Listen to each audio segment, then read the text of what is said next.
I will get some water later. All right, and we're live. We're live, pal. Good morning. This is Esther Lynn and Jose Youngs from MMAfighting.com. Hello, everyone. This is my MMA fighting debut, I guess, on camera. Not even on Just camera. wants to make sure you're okay. Oh, wait, I already had a doctor come. Oh, this is our doctor. Oh. That was the commission Those doctor. of you Okay, aware, hold on. Let me turn off this mic. minutes before we went on air, a camera hit me on the fell shoulder. and hit Esther in the head or in the shoulder. Caught everyone off guard. Yeah, it's fine. It's just like... Another doctor's checking up on her right now. Just Yeah, I precautionary. didn't actually She says get she's hit on my fine, actual though. head. It fell on my shoulder, like right here. So. Yeah, no, it's good. It's a good place. It's going to be sore, but it's a good place. Sorry, let me know if you need.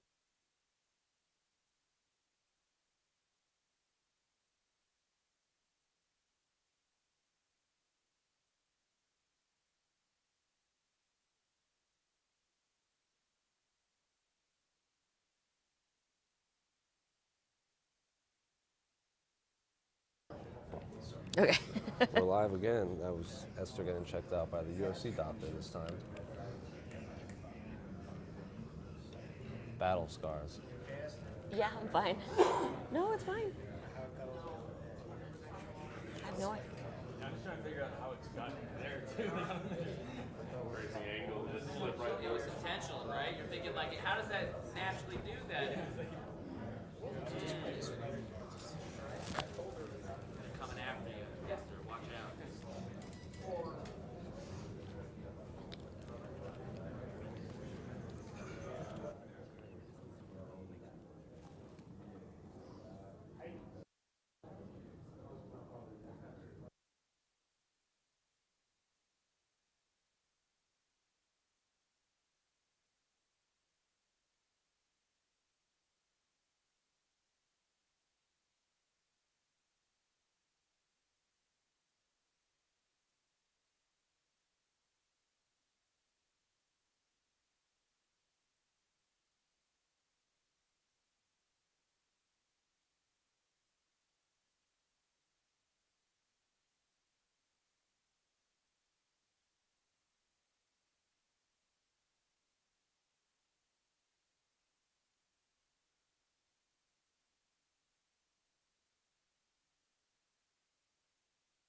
Watch out. All right, mics are on.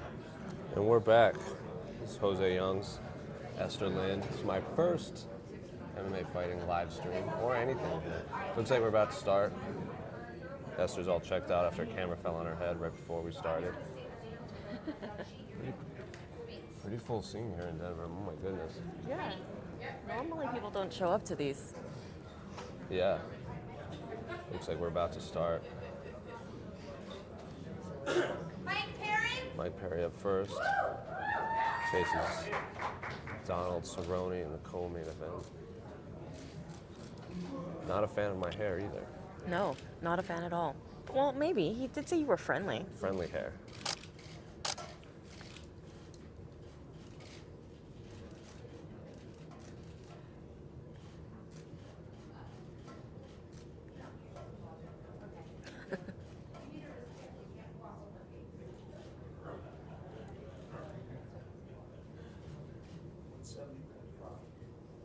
$170.5. 170.5 for Mike Perry. Coming in 0.5 under than what he predicted. Cowboy joked around that he wanted him and Perry to do a 165 interim title fight. Perry said, forget that, I'm coming in 171. So, half a pound under. Again, this is Jose Youngs, Esther Lynn. This is my first MMA fighting live stream, so hello. Hello. Good morning. Good morning. Or good midday to the people in New York. Mark De La Rosa. Mark De La Rosa up next. He's opening the card.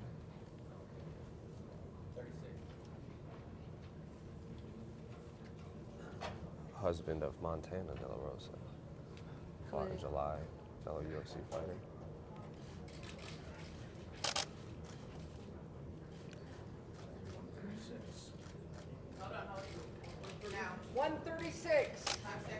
136 for Mark De La Rosa. Takes on Shelby Sanchez in the opening fight. The fight past prelims, his wife Montana standing off to the side. First husband and wife in the UFC, I would imagine? I think so. I would imagine so.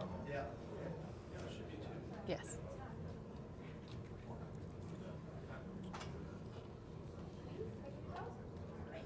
Was originally supposed to fight Jordan Espinoza. Before he pulled. Luis Pena up next. Violent Bob Ross, fan favorite. Outside of the top 2 fights, probably the most hyped fighter on this card. Weighing in with his earring on. Weighing with the earring.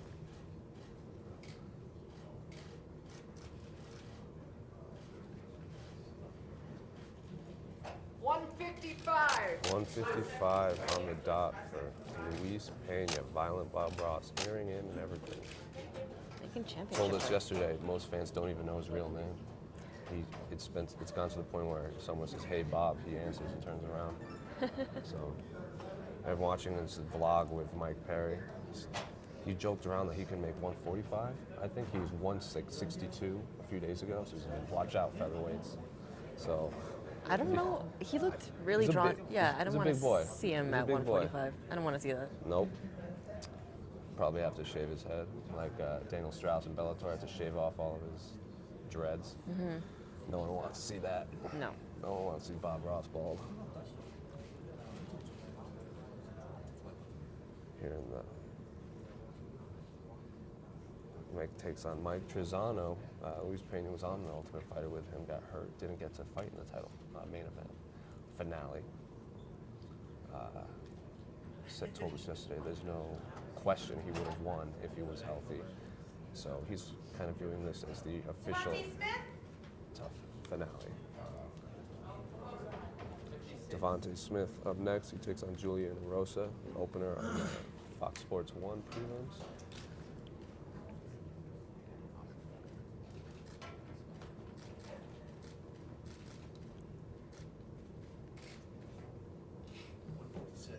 $156. 156 for Devante Smith. There's an 8-1 record. Veteran of Dana White's Tuesday Night Contender Series. Got that head kick knockout, or that first round knockout. Got him that UFC contract. Another late notice opponent. Really? Julian Rosa stepping in, I believe. Yeah. Oh. This card is filled with late replacement fighters, Contender Series veterans, and the my Ultimate God, Fighter. Cerrone. And here's the man of the hour, Donald Cerrone, probably the most popular fighter, the oldest fighter on the card. Yeah. Who would have thought? Donald Cerrone, 35, new dad, making the walk for UFC record. And now suddenly the grandpa on the card. Yeah, if he wins by knockout or submission, he will set the UFC record for most wins and stoppages in UFC history.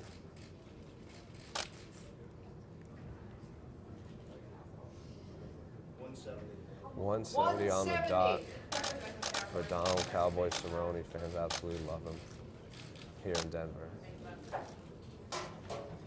What's the record for? He's tied with, I believe, Michael Bisping and George St. Pierre for most wins. And I believe he's tied with Anderson for most finishes. Maybe Vitor's up there, and he's 2 away from most total fights behind Jim Miller. So he will be tied with Jeremy Stevens and I believe Michael Bisping for second most walks, if I am remembering correctly. Thiago Moises, another late replacement, is facing Beneil Dariush, stepping in for Christian Guzmacher, who pulled out with undisclosed reasons.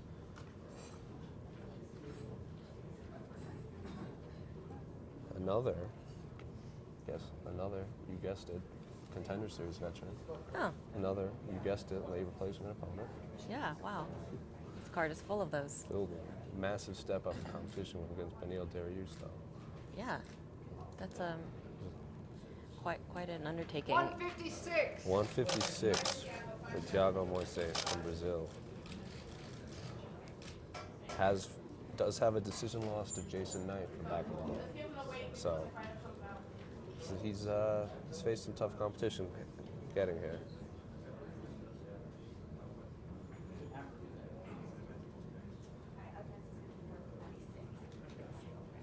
has a win over Zach Freeman, who gained fame for for beating Aaron Pico in Pico's UFC debut. So Or Bellator. Bellator debut. Sorry about that. Korean Zombie. Korean Zombie up next. Chan Sung-jae. Absolutely massive pop for him from the crowd in the back. His first fight since February 2017. Yes. Knockout against Dennis Bermudez. First round knockout. Super Bowl weekend before that, he hadn't fought since August 2013. Lost to Jose Aldo.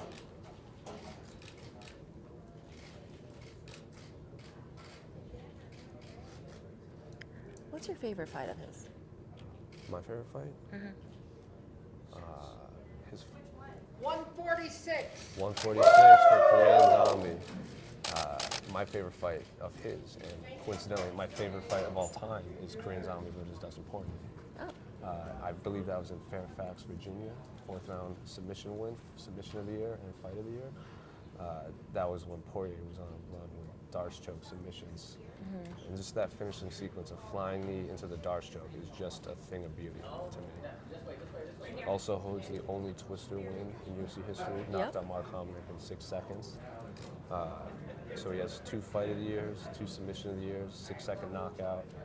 He did lose to George Rupin there in his last fight in WC. And then came up short against Aldo in a fight he was in until his shoulder popped out. And then he pushed it back in and it pops back out. So living up to his name as the Korean Zombie. Eric Shelton up next. Been in the 5th fight in the UFC. He's only been in the UFC for about 2 years, almost 2 years, almost 2-3 years. 5 fights is a good schedule. Yeah, He's had a good schedule then. yeah. Coming off a loss to Alex Perez in February. Hasn't fought since. That was the Emmett Stevens card.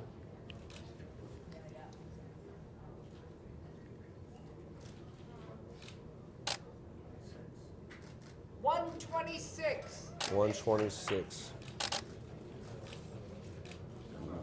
I wonder how it feels to be a flyweight on this card. Yeah, you have to start. You have to wonder, like, if he loses, he's essentially fighting for his job at this point. Yeah, he Right. does have. You could say that anyway. He's I think 1-3 in his last 2 fights, so he would be fighting for his job anyway. But as a flyweight, even with a win, you're gonna have to put on an impressive performance. So if you want to keep your job. Yeah. But also, he looks like a flyweight. Yeah, I don't imagine think he him could go moving up up to to bantam. bantam. No, Yeah. it's not like Joseph Benavidez and Boris were supposed to fight on that card. No longer on. But Ashley Yoder up next. She fights on the featured prelim. The Fox Sports 1. Coming off a split decision loss to Mackenzie Dern. UFC 222.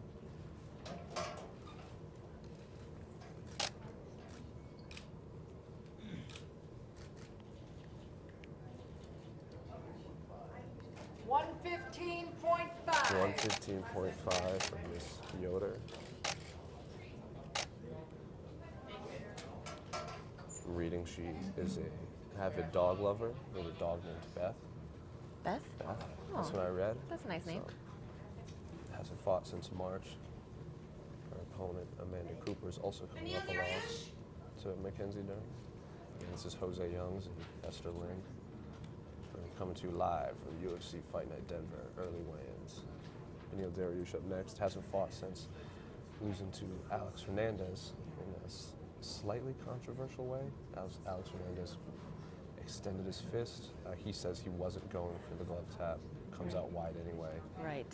Beneil didn't see it and ended up getting knocked out. Alex Fernandez is, of course, one of the hot up-and-coming prospects in the division. Beneil's been around forever.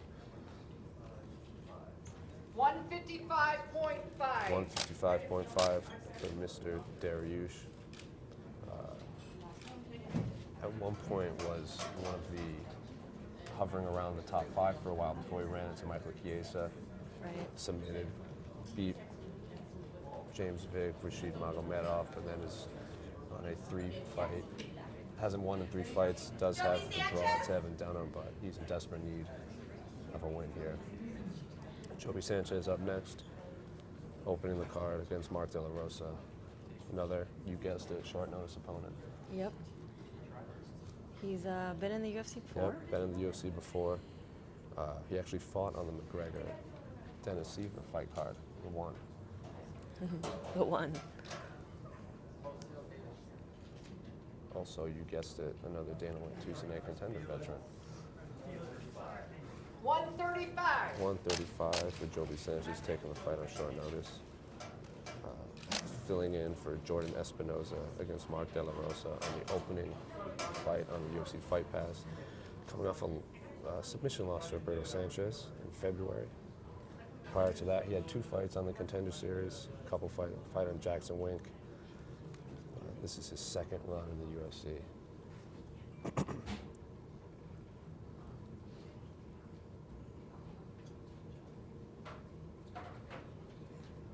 Going at a pretty good pace today. Very fast, very fast. Standing in line before we came in, a lot of coaches were saying, we're already on weight, we're ready. Hannah Cipher's up next. Probably outside of the Mike Perry scrum. The most asked about scrum I had from last night for people watching our live stream. She very nervous, gave very short answers, essentially the antithesis of Conor McGregor in her scrums. So quiet. 115.5. 115.5 for Hannah Cipher's UFC debut against Maci Barbour, and again, you guessed it, short notice opponent. Yep. To me, she looks like an atom weight, but I'm told she's very strong. She's very strong. There's apparently videos and pictures of her lifting with tractors.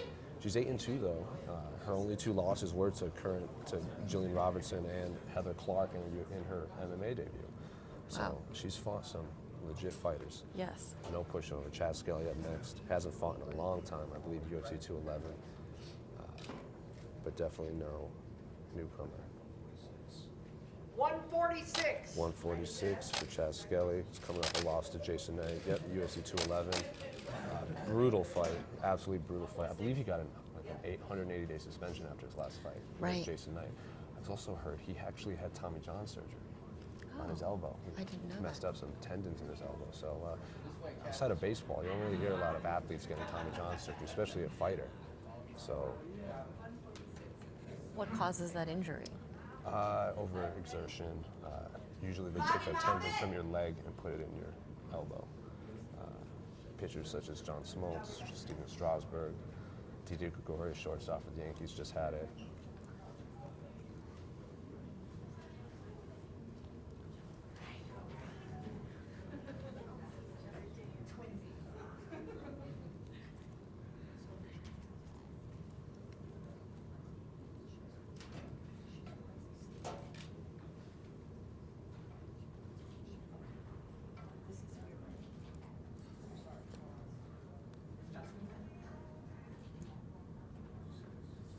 $146.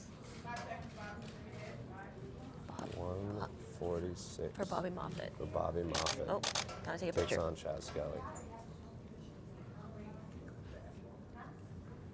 But going back to that Tommy John thing, I don't know what an MMA fighter would have done. I do know his fight against Chad Skelly's fight against Jason Knight was just one of the most brutal fights I've seen in a long time. Myriad of injuries. Jermaine Durandamy up next. Former UFC featherweight champion, never technically lost the belt. Did have that win over Holly Holm at UFC 208. That was actually her last fight. Was originally going to fight Cyborg, potentially fight Cyborg, but injuries and other things happened and stripped her of her title. She's now dropping back down to bantamweight. She said she was always going to. She was confused why people questioned why she was dropping back down. 136. 136 for former UFC Women's Featherweight Champion Jermaine Durandamy, now at bantamweight. She looks absolutely ecstatic to be back. Last fight, February 2017. I asked her, do you think people forgot that you were a champion? Like, she is a former champion. She didn't really, she just doesn't bother me. She just wants to fight. She didn't care who she was going to fight. Joseph Morales up next.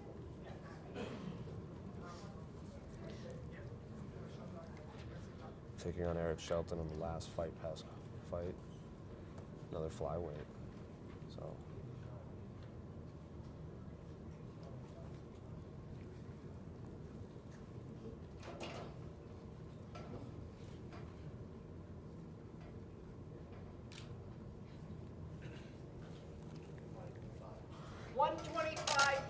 125. 125.5 for Joseph Morales. 9-1, coming off a loss to, I can never pronounce his name, Oh, Figgy. Figgy. On the, Figueiredo. Machida Anders, February 2018. Did have a win over Roberto Sanchez. Juliani Rosa. Juliani Rosa up next. This is also, you guessed it, Contender Series tough finale veteran. Second run in the UFC.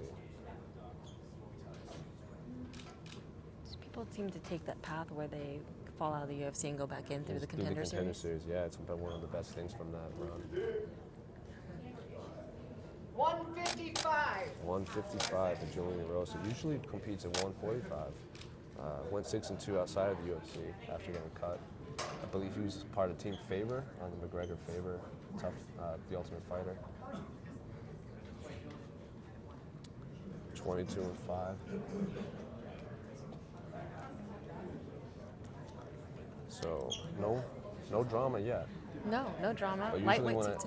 usually when I say that, something happens. Sounds like Amanda's up next.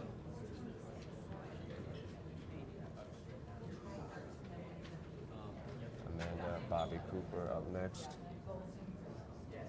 ABC coming off a loss to Mackenzie Dern. So Wait. both her and her opponent coming off losses to Oh, Mackenzie. they set the weight wrong. They set it at 126. 126? Yeah. I believe we heard them set it to 126, but should be 116.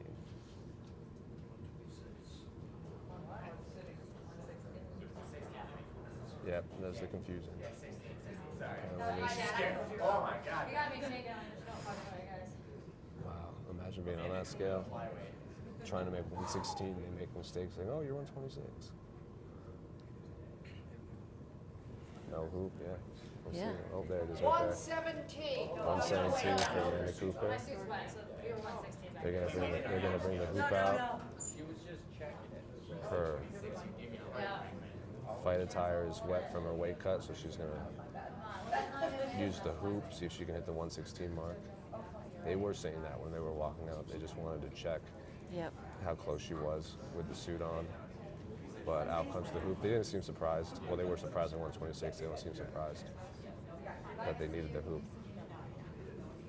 So potentially, first drama, UFC Fight Night Denver. You know, originally they had told us, or I guess some commissions require non-UFC employees to hold That's the hoop. right. Chicago was like that. You and my former coworker Alex had to hold the hoop. Mm-hmm.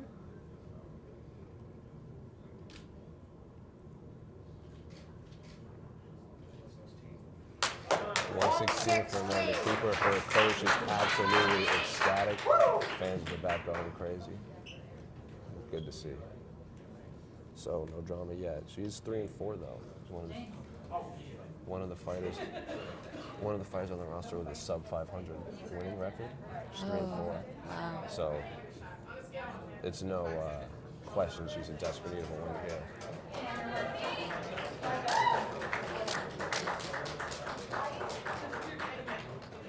Hey, James, they get in the way. We don't want to talk with James on that. This is also her last 3 fights were on pay-per-view.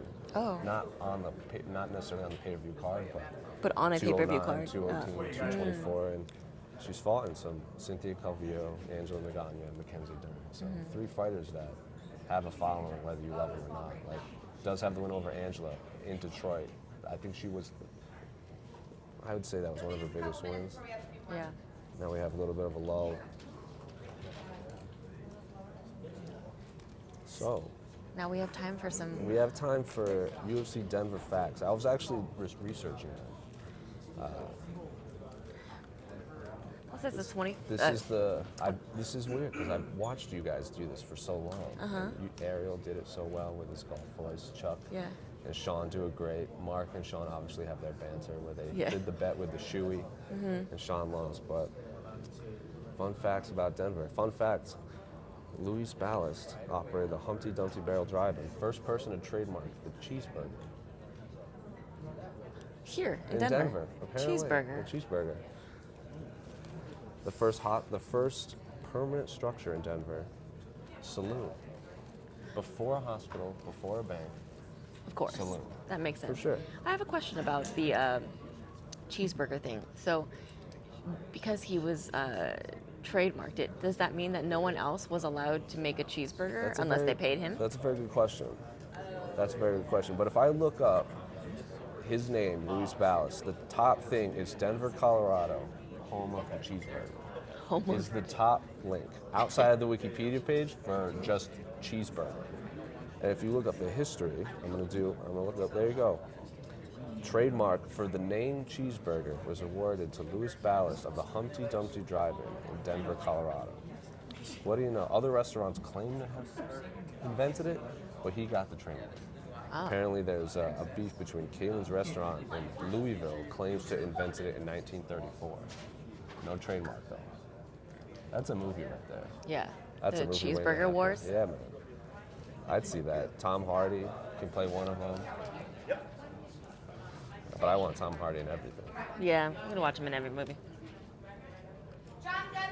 John Gunther up next. We saw him in Whole Foods the other night.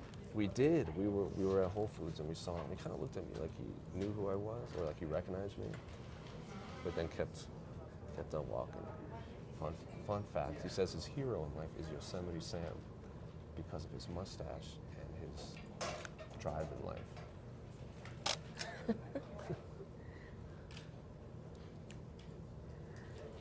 Looks very sweaty. Looks like he just got out of time. Yeah. 155.5. 155.5 for John Gunther. One of the funniest men you'll ever interview. He's unable to look in the central camera Says here. his, ask him what his biggest accomplishment in life is. He said he's 1,000-0 in llama wrestling. He wrestles llamas apparently. He's never lost to a llama? Apparently he's 1,000-0 in llama wrestling. I don't know if I believe He's that. a man's man. Like you ask him, like, what were you doing before you were in the UFC? He's like, I was a mason, I was a Yes. carpenter, I wrestled llamas, I love Yosemite Sam. And I was like, I asked him, like, oh, have you ever won a title? He goes, oh, one time Stipe let me hold the heavyweight title. So that was cool. He's like a real life cartoon. He does a really good llama, like, call. Ooh. Yeah, I asked him to do it once, but it was like kind of after he fought and his throat was all dry. So he was like, don't hold that against me. But 1,000-0 llama wrestling for John Gunther. He was on Team Stipe, and from one of the episodes I watched, he was one of the fighters that lost and then came back.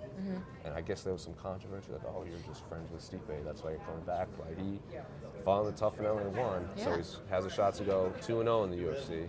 Wasn't pleased with his last performance, though. That was on the Israel Adesanya, Brad Tavares card. Right, At the the tough Palms. finale. Yes. Matt, good card. Well, Yeah, it was a great card. Main event was spectacular. That was a good media room, too. I like the Palms. So who do we have left? We have Davi Ramos, Davi Ramos, Michael Mike Trizano, Maci Barbour, Maci Barbour, and Raquel Pennington. Raquel. And Yair Rodriguez. Yair Rodriguez, who said before the fight that, because this is a late replacement, again, you guessed it, late replacement opponent, he was having a cheeseburger and beer when he got the call to fight Korean Zombie, and he is not a small featherweight. No. He's huge. He was having a cheeseburger, so of course he was going to be in Denver. That's though. fair. They were like, who's eating a cheeseburger now? Chan Sung Jung was supposed to fight Frankie Edgar in a fight that Korean Zombie asked for repeatedly in very polite ways. I watched a video of him just being like, I'd like to fight Frankie, and the interviewer was like, well, now's your chance, call him out. And he's like, Mr. Edgar, we should fight. And like, that was it. I really like polite call-outs. It was, he's one of the fighters that wins with his style of fighting. Absolutely. If he was just more active, one of the more entertaining fighters. I really liked your WBC. question in the during media day scrum when you were asking like how the landscape has changed in terms of selling fights and how people used to earn title shots through their fights, and now you can kind of talk your way into it. Yeah. And he was. He's like, I get it. It's Yeah. just not me.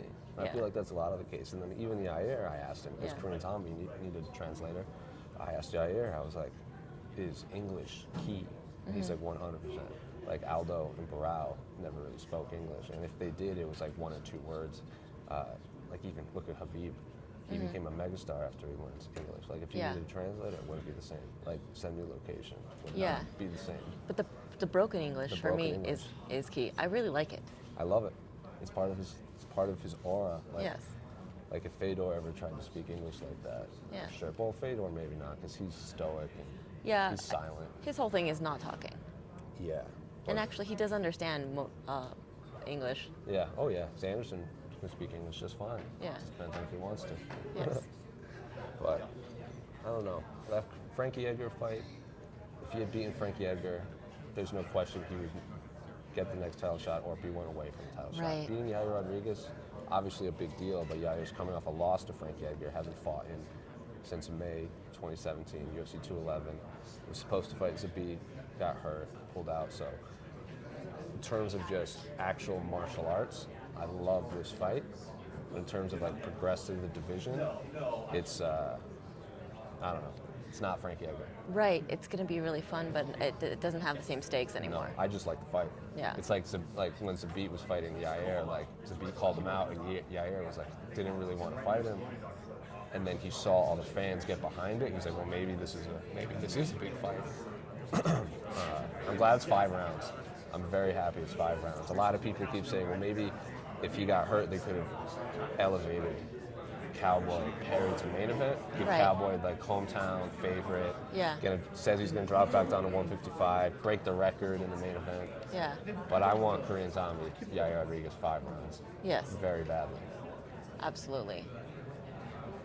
And I don't know if it was more of a joke of covering, but Cerrone didn't want to work out the other day. He said he didn't want to get tired in front of everybody. No. And I'm of the feeling I don't really need anybody to fight 5 rounds in Denver unless they're the Yes, Unless- especially if they're like, but for the smaller guys, like Yeah. Benson Henderson had no problem with Yeah. it. Frank Edgar didn't have any problem with it. So Yeah. I think they picked, I don't think it's, they didn't pick these 2 guys. They picked these guys for a reason. These guys can go. These guys, gas tanks aren't. Yeah, the worst. actually, welterweight is the heaviest fight on this card. Yeah. Main event, oldest fighter. Mike Perry had new ink too on his stomach, I noticed. Really? Yeah. I don't know what it was. It was just like shapes and Oh, scratches. right. That's the one he posted the video of him screaming while he was getting Yeah, tattooed. that's correct. So new ink for Mike Perry. It's supposed to be a war scene. Doesn't look like it. I will say though, Michael Chisano up next. Tough winner.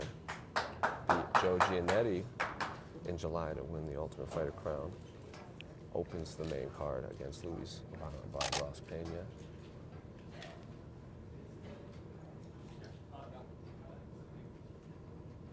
Lone Wolf, Michael Chisano. 155. 155 on the dot for Michael Chisano. Still no drama. Champ weight, as he said. They both made 155. 155 on the dot. Yeah. The first time I met him was at UFC 223. He was wearing a cowboy hat and like cowboy boots. Because he's, I guess that's part of his character, right? And I go, and he was in Brooklyn. And if you see that, you don't assume he's from New Jersey or New York. And I was like, Right. what do you think New York? He's like, oh, I'm from here. I'm just a New Jersey cowboy. Yeah, Rodriguez up next, short notice fight. All smiles that he missed the media too, which is always nice to hear.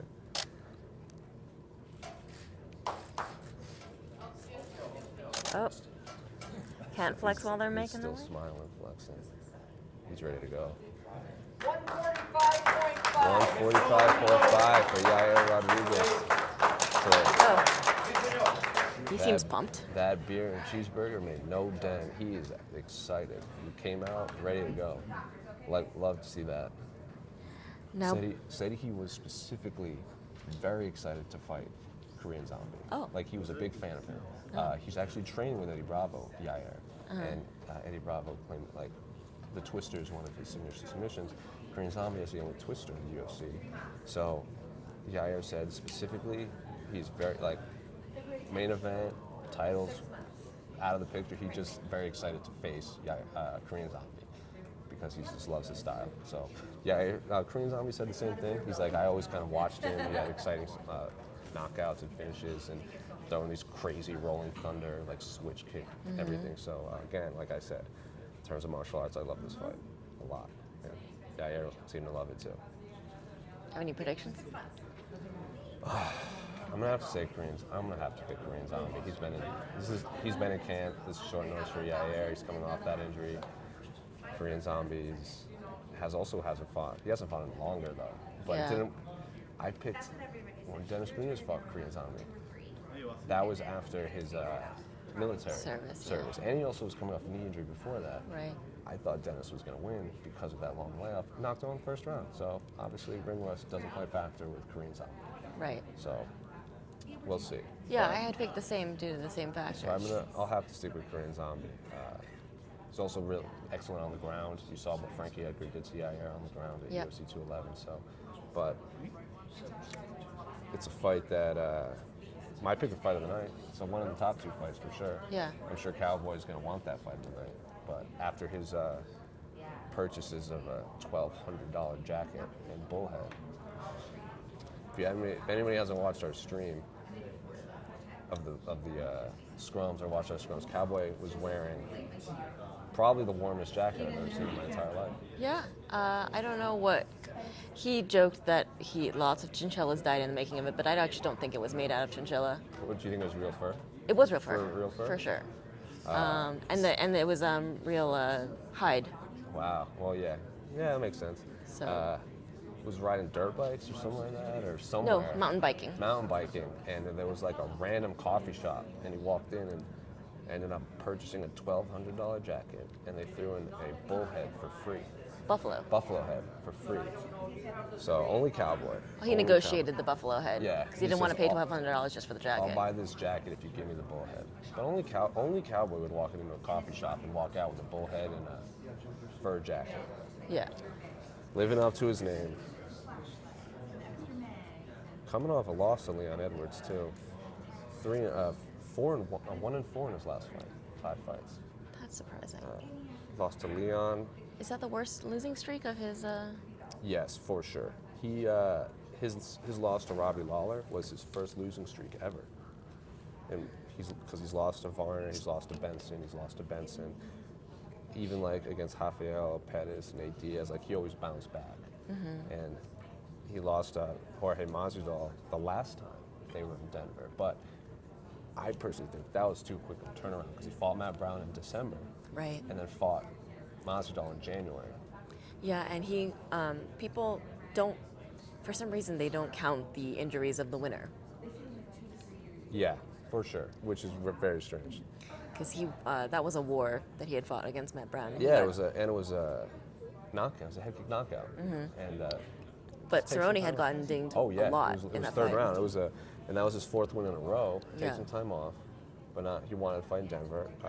Got TKO'd by Masvidal, and then fought Robbie Lawler in July Right. on that John Jones card. And people kind of forget about that one because that was Robbie's first fight since losing to Tyron, and then that card had John Jones, DC, Cyborg, and Evinger, and Woodley and Maya. So it kind of flew under the radar, but Robbie Lawler came out so fast in that fight. I was sitting cage side. I thought Cowboy was done in the first 45 seconds, but 3-round decision. Everyone picked that to be fight of the night. Oh, the Anaheim card. Yes. When I got all of my stuff stolen. You have bad luck. I have bad luck. For those of you who don't know, I was in Anaheim and all of my stuff, my clothes, my computer, my hard drive, my microphone, everything got stolen. People stepped up. Danny Austin lent me some button-up clothes. Went to buy a Chromebook that ended up dying like the day after UFC 214. So it worked out. But I did shake The Rock's hand backstage. So good weekend. It was worth it then. Worth it. Then Cowboy lost to Darren Till right after. Yeah. Robbie, so got finished in Poland. That was his first fight outside of the United States of America. So Masvidal, Lawler, Till, 3 just savages, and then beats Yancy Medeiros in Yep. Austin, and then loses to Leon Edwards in Singapore. And after that fight, he split from Jackson Wink and Brandon Gibson and everyone, and that's kind of been the story. I asked him, I go, do you regret bringing that up before the fight?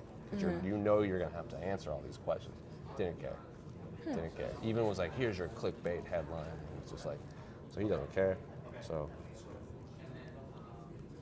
I mean, if he says it, technically it's not clickbait. I know.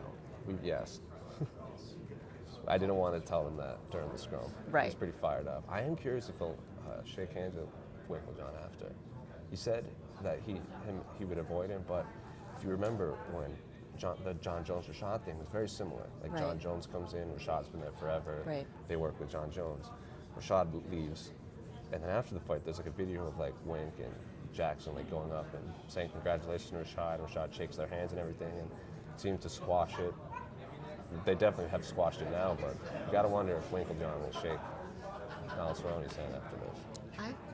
I'm gonna guess no. I'm gonna guess no too. If there are odds on this, I'm definitely gonna guess no because for everything Rashad said back then, I don't think he ever said something as aggressive as Donald Cerrone, Cowboy. right? And then Greg Jackson won't be in either corner. No, Donald Cowboy said that he didn't want him in his corner. He didn't because he didn't want to. It wouldn't be fair to Mike. He's like, I'm a stand-up guy, is what his quote was. So he didn't think it would be fair to have Greg Jackson in his gym, like seeing Mike Perry every day, and then going to Cowboys gym and then telling him. He didn't want a quote-unquote secret weapon. So he said, I'm a stand-up guy. I don't want to do that to him. What do we have left? We got Davi Ramos, Davi Ramos, Maci Barbour. Raquel, and Maci Barbour. Raquel's saying that the weight cut's been hard. Yes, Very interesting. She said it's especially hard for women.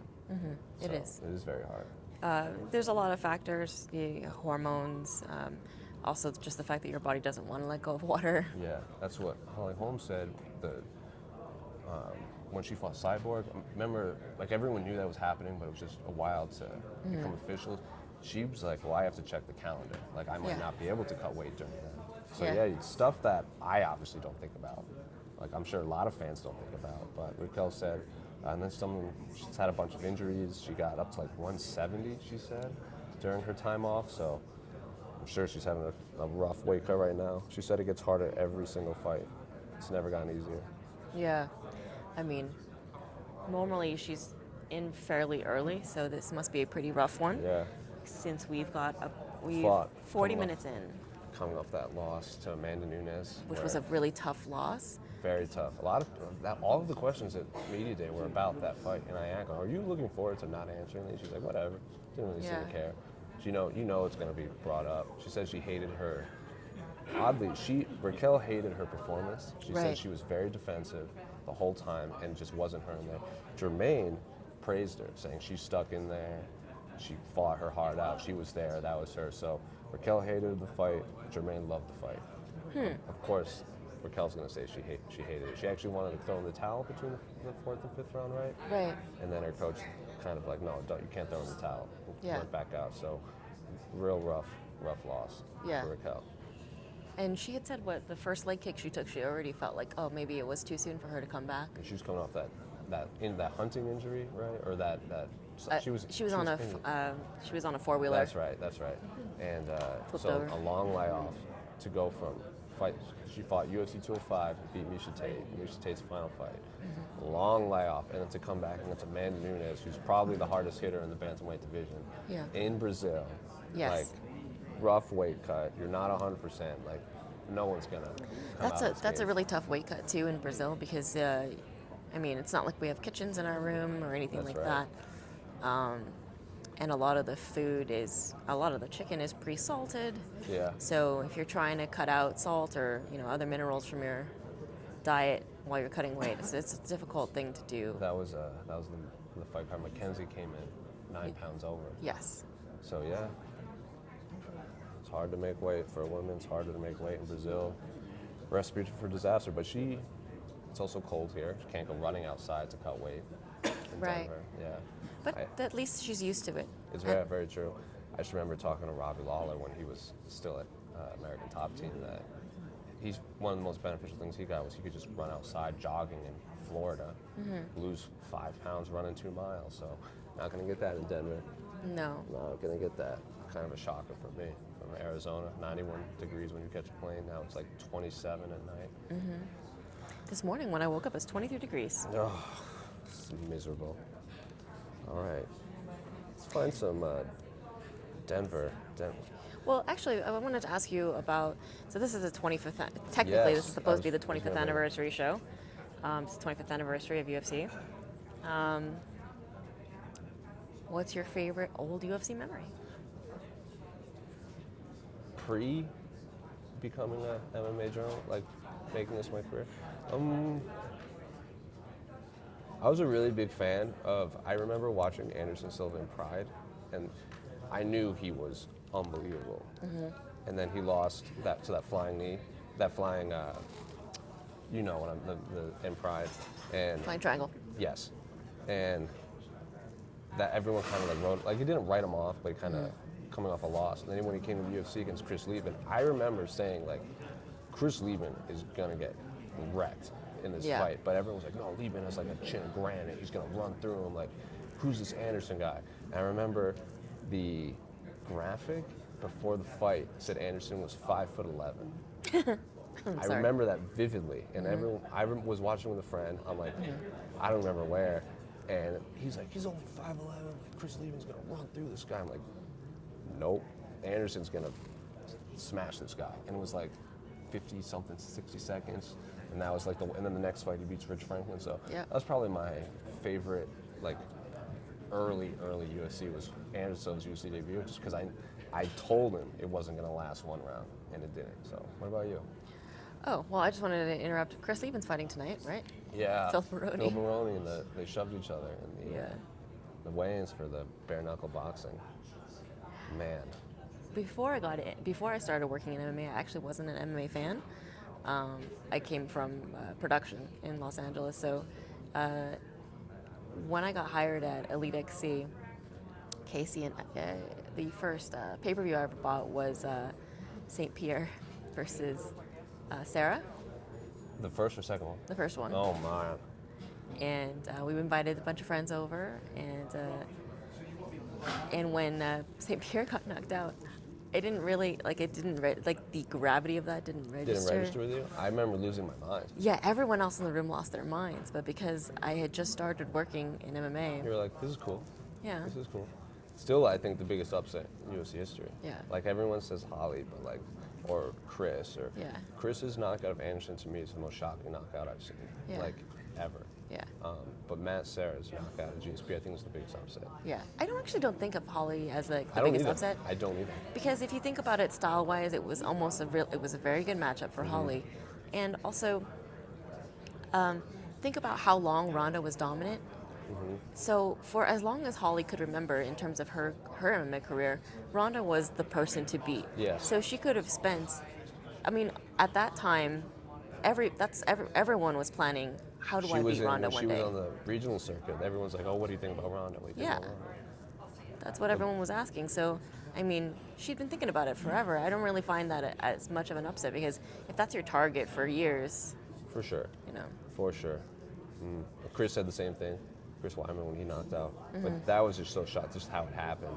It's Yeah. so shocking to me. It was. And then the rematch when he snapped his leg was just brutal. But yeah. What about post getting into MMA media?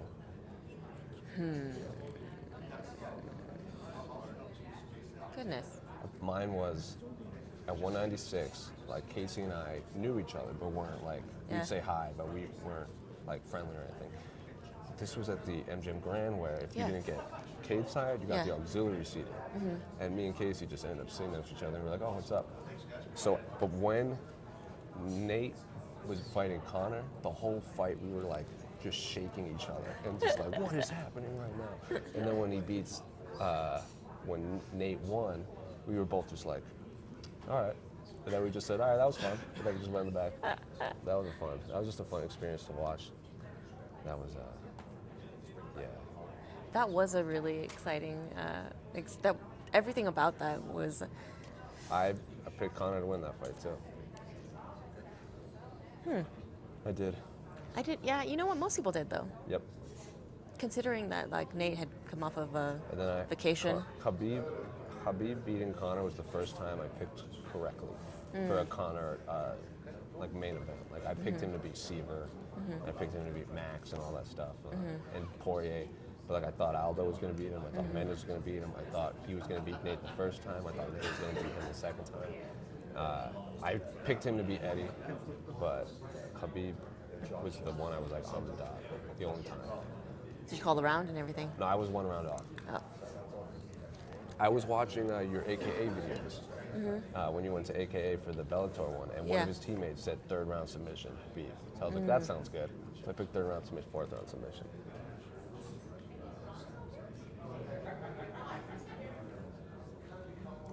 That was a Now- really interesting experience, just in terms of not too often you go to a gym and everyone just praises. Khabib, yeah. Yeah.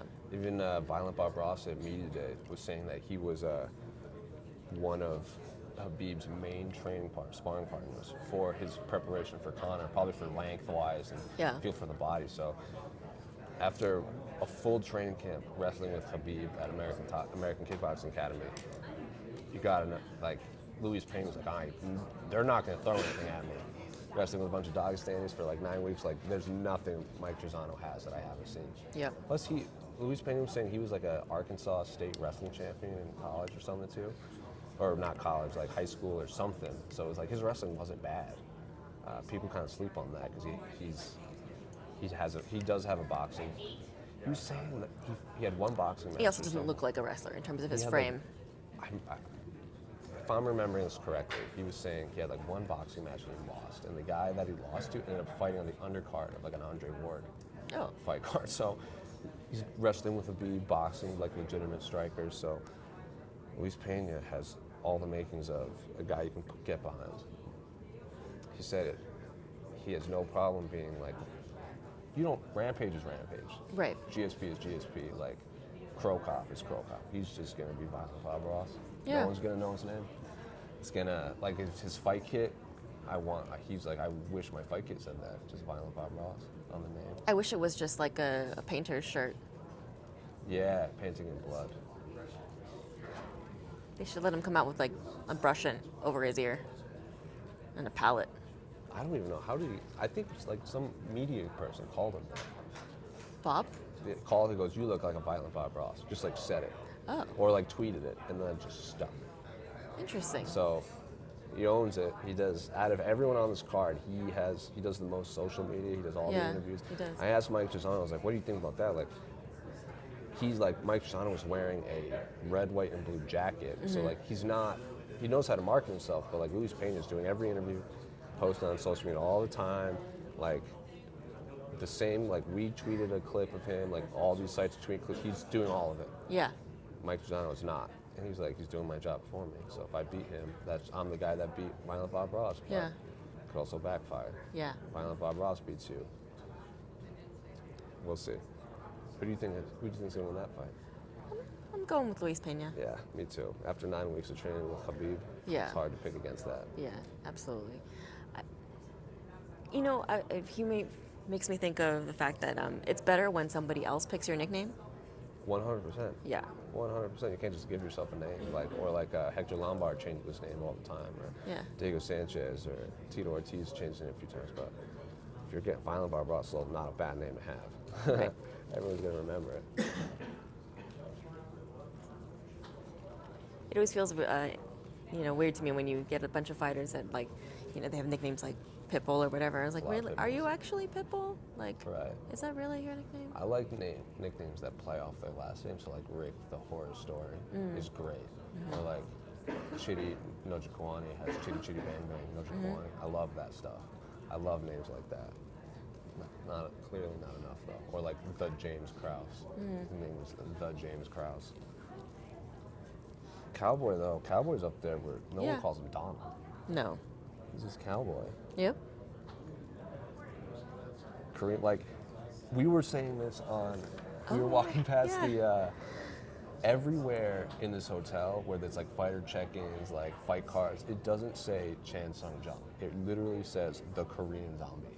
Yes, and so even on our, we have a bout. Official bout card. Yeah, we have an official bout card in front of us here that we were handed out when we came into the weigh-ins, and it actually says the Korean Zombie on it. Versus Yair Rodriguez. This is an official paper from the UFC. Like, they have like designated workout rooms for fighters. Like red corner here and has all the names. So it says like Donald Cerrone, Raquel Pennington, Benil Dariush, the Korean Zombie. Not Korean Zombie, the Korean Zombie. Davi Ramos out after a short break. Coming off a back-to-back submission wins.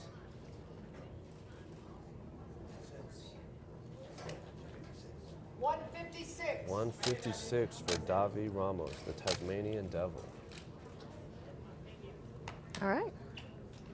Coming off back-to-back submission wins. Back-to-back submission wins over Chris Guzmacher, who's supposed to fight on this card, and Nick Hine. So, two veterans. Does have a loss to Sergio Moraes before getting to the UFC. That's a good fight. His first fight in the UFC was Sergio Moraes. That's a great fight. Does have a loss to David Rickles under the Bellator. So Davi Ramos lost to David Rickles in Bellator in his only Bellator fight. So he's fought around.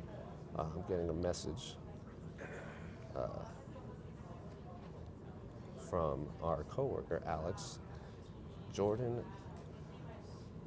Winsky's nickname is I'm Gonna, so it's Jordan, I'm Gonna Winsky. That's pretty good. I love it.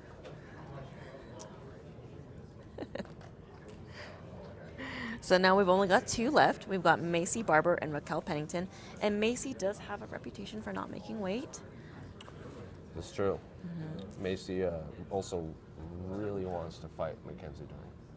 Very And badly. when you asked her about Missing weight. she just said didn't care. she didn't That seem was to very care. surprised. But now that, she had trouble making weight as well, so I can see why they just don't particularly mind. I don't know why both of them don't just fight at flyweight together. Yeah, for real. I mean, she's 20, right? Yeah. Because her goal is to be the youngest UFC champion Yeah. ever. Like, she was saying she's going to be UFC champion before she was even in the UFC.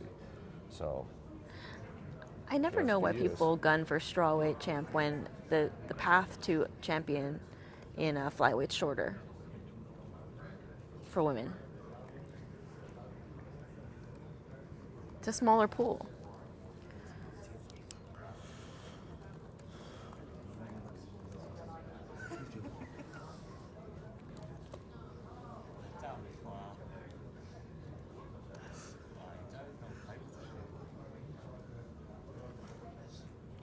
so a little bit of a break. Let's find some more Denver facts.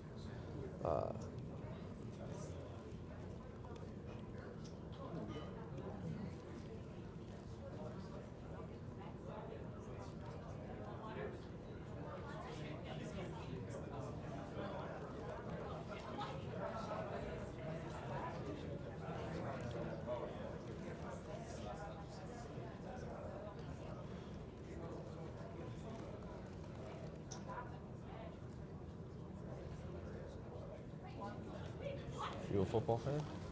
I am not, but I was thinking about the 25th anniversary, and I don't think they did, because they've been doing a series of documentaries.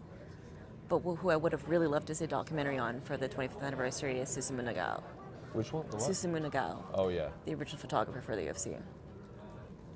Yeah. He shot all those early UFCs on film. Yeah. Beautiful photography. He still shoots. That would have been sweet to have him back here. Yeah, I really would have liked to. He's just a wonderful person all around. Anyway, football. Broncos. Denver Broncos. This year. I always when I go to cities to cover events, I always kind of look at, I follow pretty much every sport. Denver Broncos stuck in the AFC West with the Kansas City Chiefs, who are probably the best team of football, not named the Patriots or Los Angeles Rams. Just traded away Demaryius Thomas, their star receiver. Did not have nice things to say about the front office of the Broncos. The Denver Nuggets just started. Their center is unbelievable. Doesn't look like it. Like, you could walk in here and be like, who is this 7-foot goofy man? Just one of the best centers in all of basketball. Their guard Jamal Murray dropped 47 on my Celtics, and then tried to get, it was a big thing. So we had 47 and time's running off. They're winning by like 8.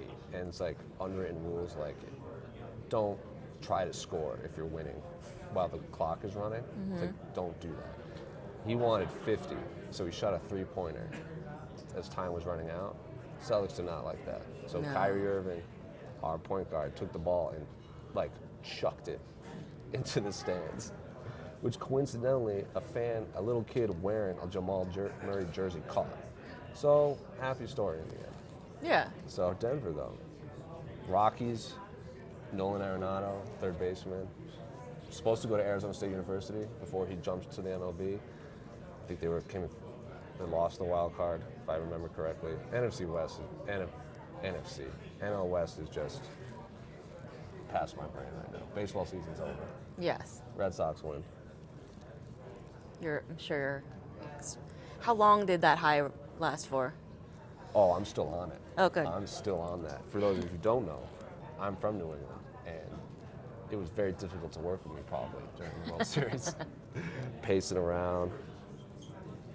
There's always that relief, because like Casey's a huge Astros fan.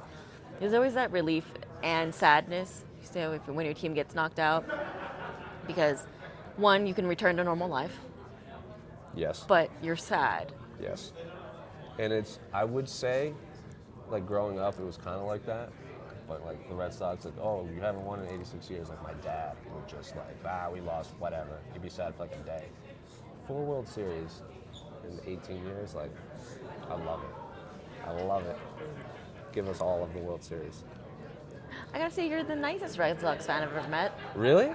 Are they usually rude? I wouldn't be able to know, because like I grew up around all that.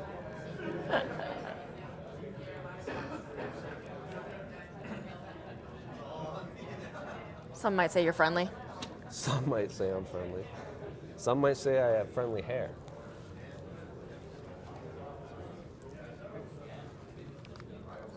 I don't know what's wrong with being friendly, though.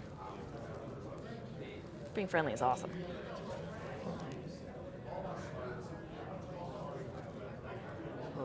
What? Let's find some more Denver facts.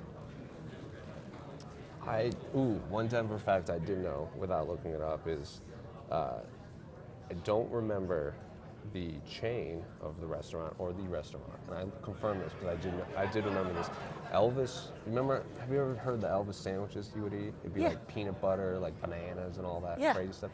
He took like a flight to Denver to go to one specific restaurant to get like 50 of them, and then like flew back. Why? Because he really liked this place's sandwiches. What was so good about them? It was like, it's called the Fool's Gold Loaf. He went to, Colorado Mine Company is the name of the place. The Colorado Mine Company, a restaurant. A restaurant. You took a midnight flight to get 22 Fool's Gold loaves. Ugh. So they have good bread. I guess. It's margarine. It's margarine on French white bread with 1 pound of bacon slices, a jar of smooth peanut butter jelly, and peanut butter, and then a jar of grape jelly. On each sandwich? On each sandwich. An entire jar of grape jelly? That's what it says. I think it's for this specific restaurant, it's like that. Oh, I see that they core the bread out. Yes. So, like, if you would get a Fool's Gold, like, somewhere else, they probably wouldn't use a full jar, but a restaurant uses a full jar. Apparently, this is no ordinary PB&J, is the slogan. Well, I mean, there's bacon in it. It looks like that is for sure a full jar of peanut butter.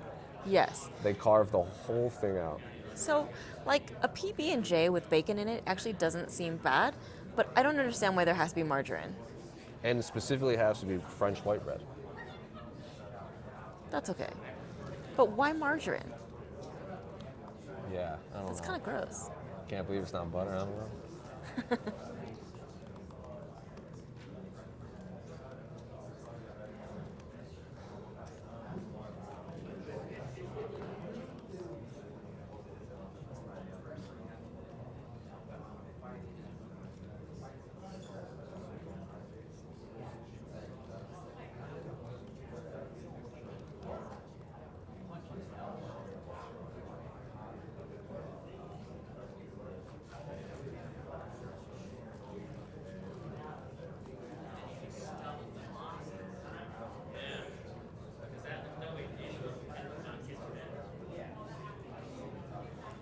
Here's another fun fact. Denver brews more beer than any other city in the nation.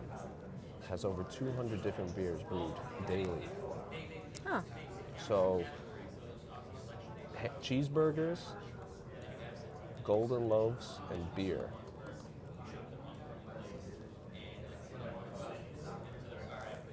I'm not really a drinker. I actually hardly drink, but probably one of my favorite beers is the Nitro Milk Stout? yeah, from that Left is Hand. Very good. Yeah. It's very good.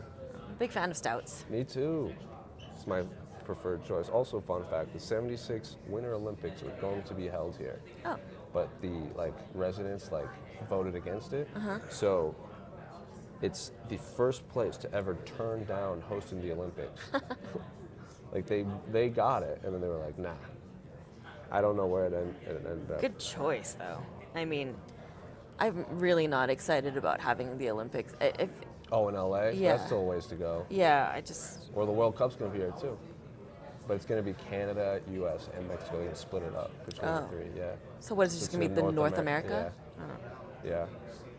interesting. That's a little ways to go. Ooh, Led Zeppelin played their first ever American show here in Denver. Oh, At the Denver Auditorium Arena, December 26, 1968. interesting. Ooh, 1902, the Denver police at Denver Union Station started enforcing a no kissing rule on platforms because it would make trains delayed. So you couldn't kiss your significant other goodbye because it would delay the train. Man, Denver. It was that much of a problem, huh? I guess. The dome of the Colorado State Capitol is plated with real 24 karat gold too. Really? I guess so. People haven't gone up there and just peeled it off and replaced it not. with.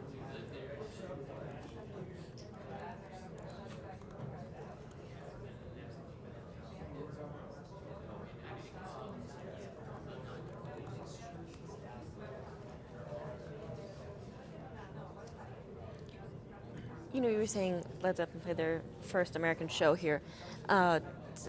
Denver's obviously not nearly as high as Mexico City, so it probably doesn't have the same problems where performers don't want to come here Right. and perform because people get exhausted. Oh yeah, well it's like going back to football, when the New England Patriots played in Mexico City. Mm-hmm.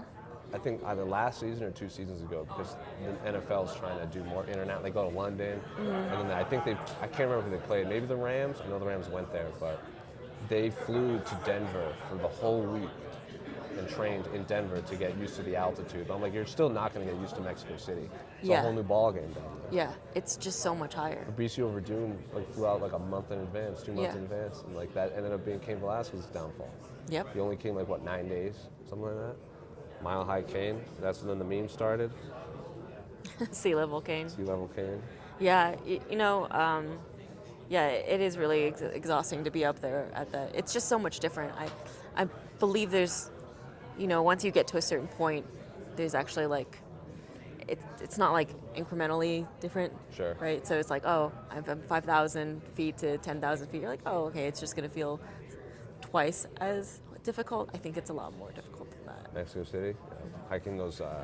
Hiking those pyramids just drain you after a while. If you do all of them, Yeah. the last one, you're I'm dying. Just kill me. I really enjoyed Just it. kill me. I think by that point I was used to it, though. I think. Which was the first one, when I went, it was the first day. I was Oh, you went the I first was day. I went the 5th day I was yeah, no, there. I goofed. I Yeah. done goofed. It just got drained out. It was great. I went at right before sunrise, and when we first got there, it wasn't open yet. They wouldn't let us in, so we drove back into the nearest plaza and had some breakfast. Nice. You went to see Lucha there. Mm-hmm. Man, best. But your problem was you didn't go up the pyramids with a bowl of pozole Oh my God. in your stomach first. That's what Oh my that's God. what we had before going out there. Yeah, for real. Ooh, another fun fact. Denver International Airport is the largest airport in the country land-wise. Yeah. Because there's For for sure UFOs there. That's the rumor. That's why it's way out in the middle of nowhere. So if you walk around the Denver airport, they kind of play into it. So they're they're doing construction, and like the signs say like, "What are we building here?" And it's like an alien, and it's like just some more art. Keep your tinfoil hats on. Like that's what the signs say everywhere. That's like funny. If you see it, there's like their points, and there's all that land around. Yeah. Like the theory is like that's where there's a lot of UFOs underground, or like spaceships underground. Interesting. It is a very large huge. airport, And it's always under construction. and it takes forever to get to. Like once you actually get to the airport, you think you're at the airport, and then you're still another 15 minutes away from the airport. Yeah. So, aliens. Aliens. Aliens. Cheeseburgers, golden loaves, beer, aliens.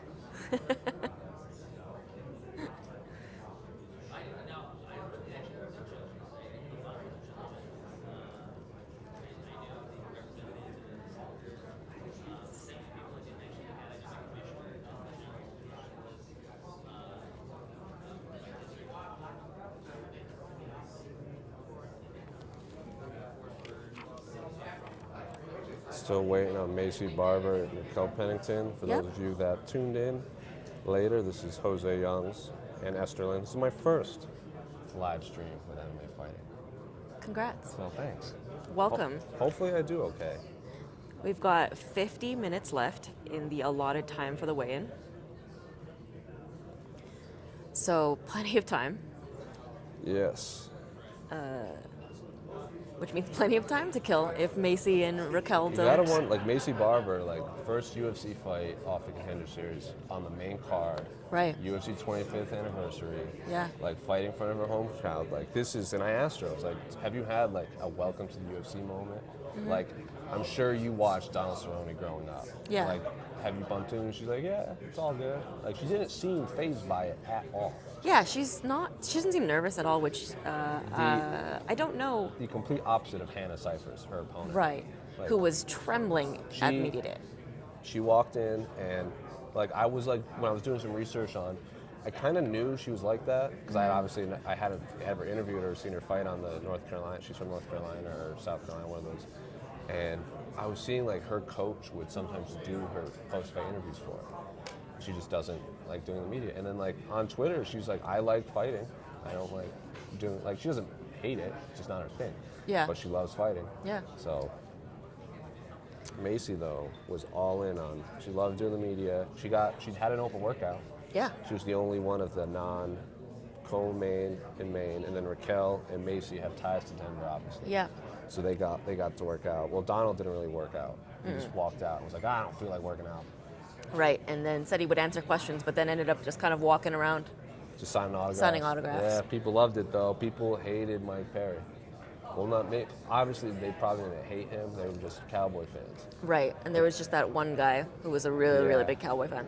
Yep. Although, that one guy that was screaming Cowboy the whole time didn't heckle him when he was rapping. You would think that would be the perfect Yeah. time to heckle When someone. Mike Perry was rapping. Yeah. That was a good open workout. Like, it was an entertaining one. Like, It was. It was an actual workout. Like Korean Zombie hit some pads for a while, but Yep. didn't do a whole lot. What was neat, well, I was afraid when he first came out, his Korean Zombie was going pretty slow, Yeah. and I was getting nervous. I Like was Max. yeah. Like when Max worked out before Right. he got pulled. Yeah. But then he stepped it up, so clearly it was just a warm up. And then he threw a twister in at the end. Yes, which the crowd loved. The crowd absolutely loved it. But like Mike Perry put on a sweat. He did. Like he was put on a sweat. Raquel and Yair brought like fans in. Mm-hmm. That fellow Mexican throwing a cartwheel kick in boots. Yes, So, and jeans. boots and jeans. We don't mess around. We don't mess around. I was really impressed with him. He's his last win was against BJ Penn, Yair. Yeah. In Phoenix, and that was the Sunday card, and I was at that that fight, and it was the same day as the NFC Championship game Oh, NFC Divisional. So like during the fights, the Packers were playing the Cowboys, so the crowd was empty. It was one of the Sunday cards. Like I guarantee you, those ratings were not the best, especially because like Yair and BJ, like BJ's a name, but he's not going to draw over football. Yeah, over football. Like Connor would, like he's done that, or like Ronda would, but not BJ, especially against Yair. And then like Joe Lozon and Marcin Held were on that. A lot of Amanda, that was the fight card after Amanda beat Ronda too. Oh. That was the first fight card of the year. Nina Ansaroff fought on that card and won, and Amanda did a scrum in the back for like 3 reporters. It was a very strange card. But Yair seems kind of not annoyed, but he's like, BJ's status, like I'm over it. Like I don't care about it. I'm gonna mess this guy up. Yeah, Which and is fine, but it was one of those fights that nobody wanted to see. I agree. Well, because he went from BJ was gonna fight like Dennis Siver and then Ricardo Lamas, and they both fell out, and then Yair. So he got like a bump up. Yes, each time. Every fight he got bumped up. So it was difficult for him, and that was a hard one to watch. The crowd obviously really behind BJ Penn. Crowd also really behind Yair. I actually was at the Yair when he fought Alex Caceres in Salt Lake City. I was at that card. Another weird fight card. Cub Swanson was on like the Fight Pass prelims against, I don't even remember. Teruto Ishihara was on that card in Salt Lake City. Yeah, Salt Lake City. That was a strange one. That was a strange one.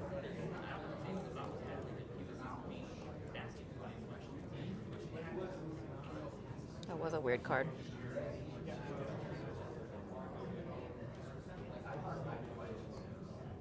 Oh yeah, Kawajiri versus Cup Swanson Yeah. in the prelims.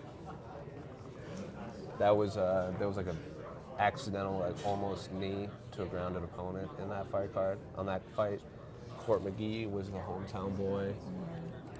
Ponzinibbio was on that card. I remember that. It was that was a weird. Chase Sherman was the opener.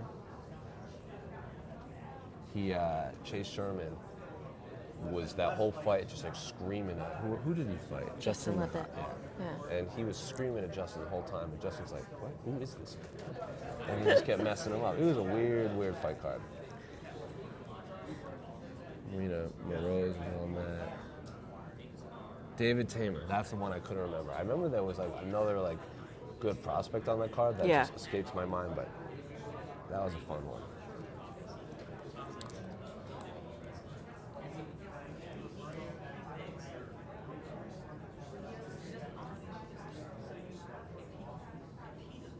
He doesn't have a fight lined up anytime soon, David Tamer. Nope.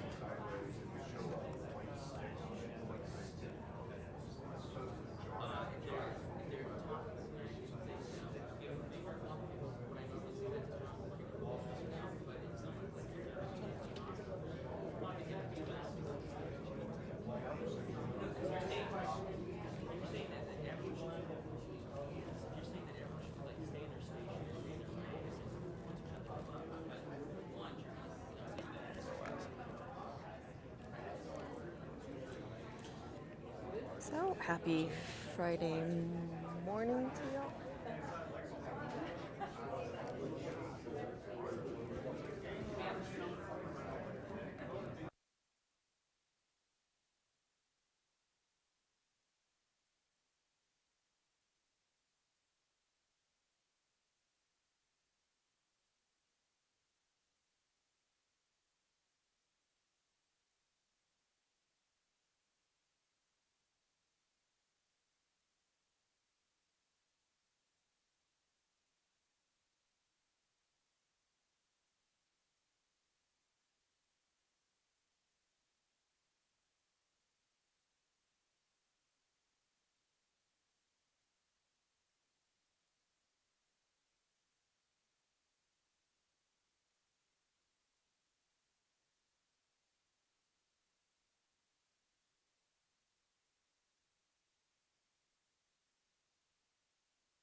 All right, so I guess I might as well sit here and answer some questions, or I don't know.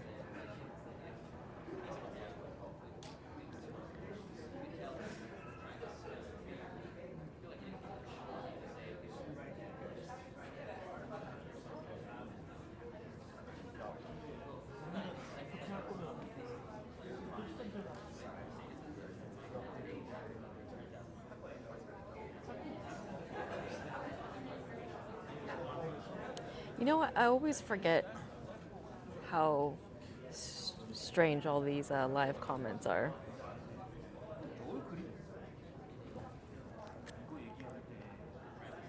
In terms of the weigh-ins, we actually only have 2 people left. This is Esther Lynn for MMAfighting.com. I'm the photographer at MMA Fighting, and right now we've got about 40 minutes left of the weigh-ins, and we're waiting for Maci Barbour at strawweight and Raquel Pennington at bantamweight. This is Esther Lynn for MMAfighting.com. I'm the photographer here, joined by Jose Youngs. Hello. Our first ever MMA fighting stream. And everyone has made weight so far. There's no drama, actually, at this early weigh-in for a UFC fight night in Denver. Everyone's made weight. I think, is that our fight? I think I dropped my fight card down there. I'm sorry.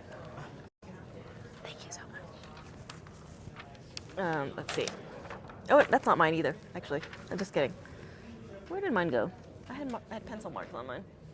All right, well, never mind.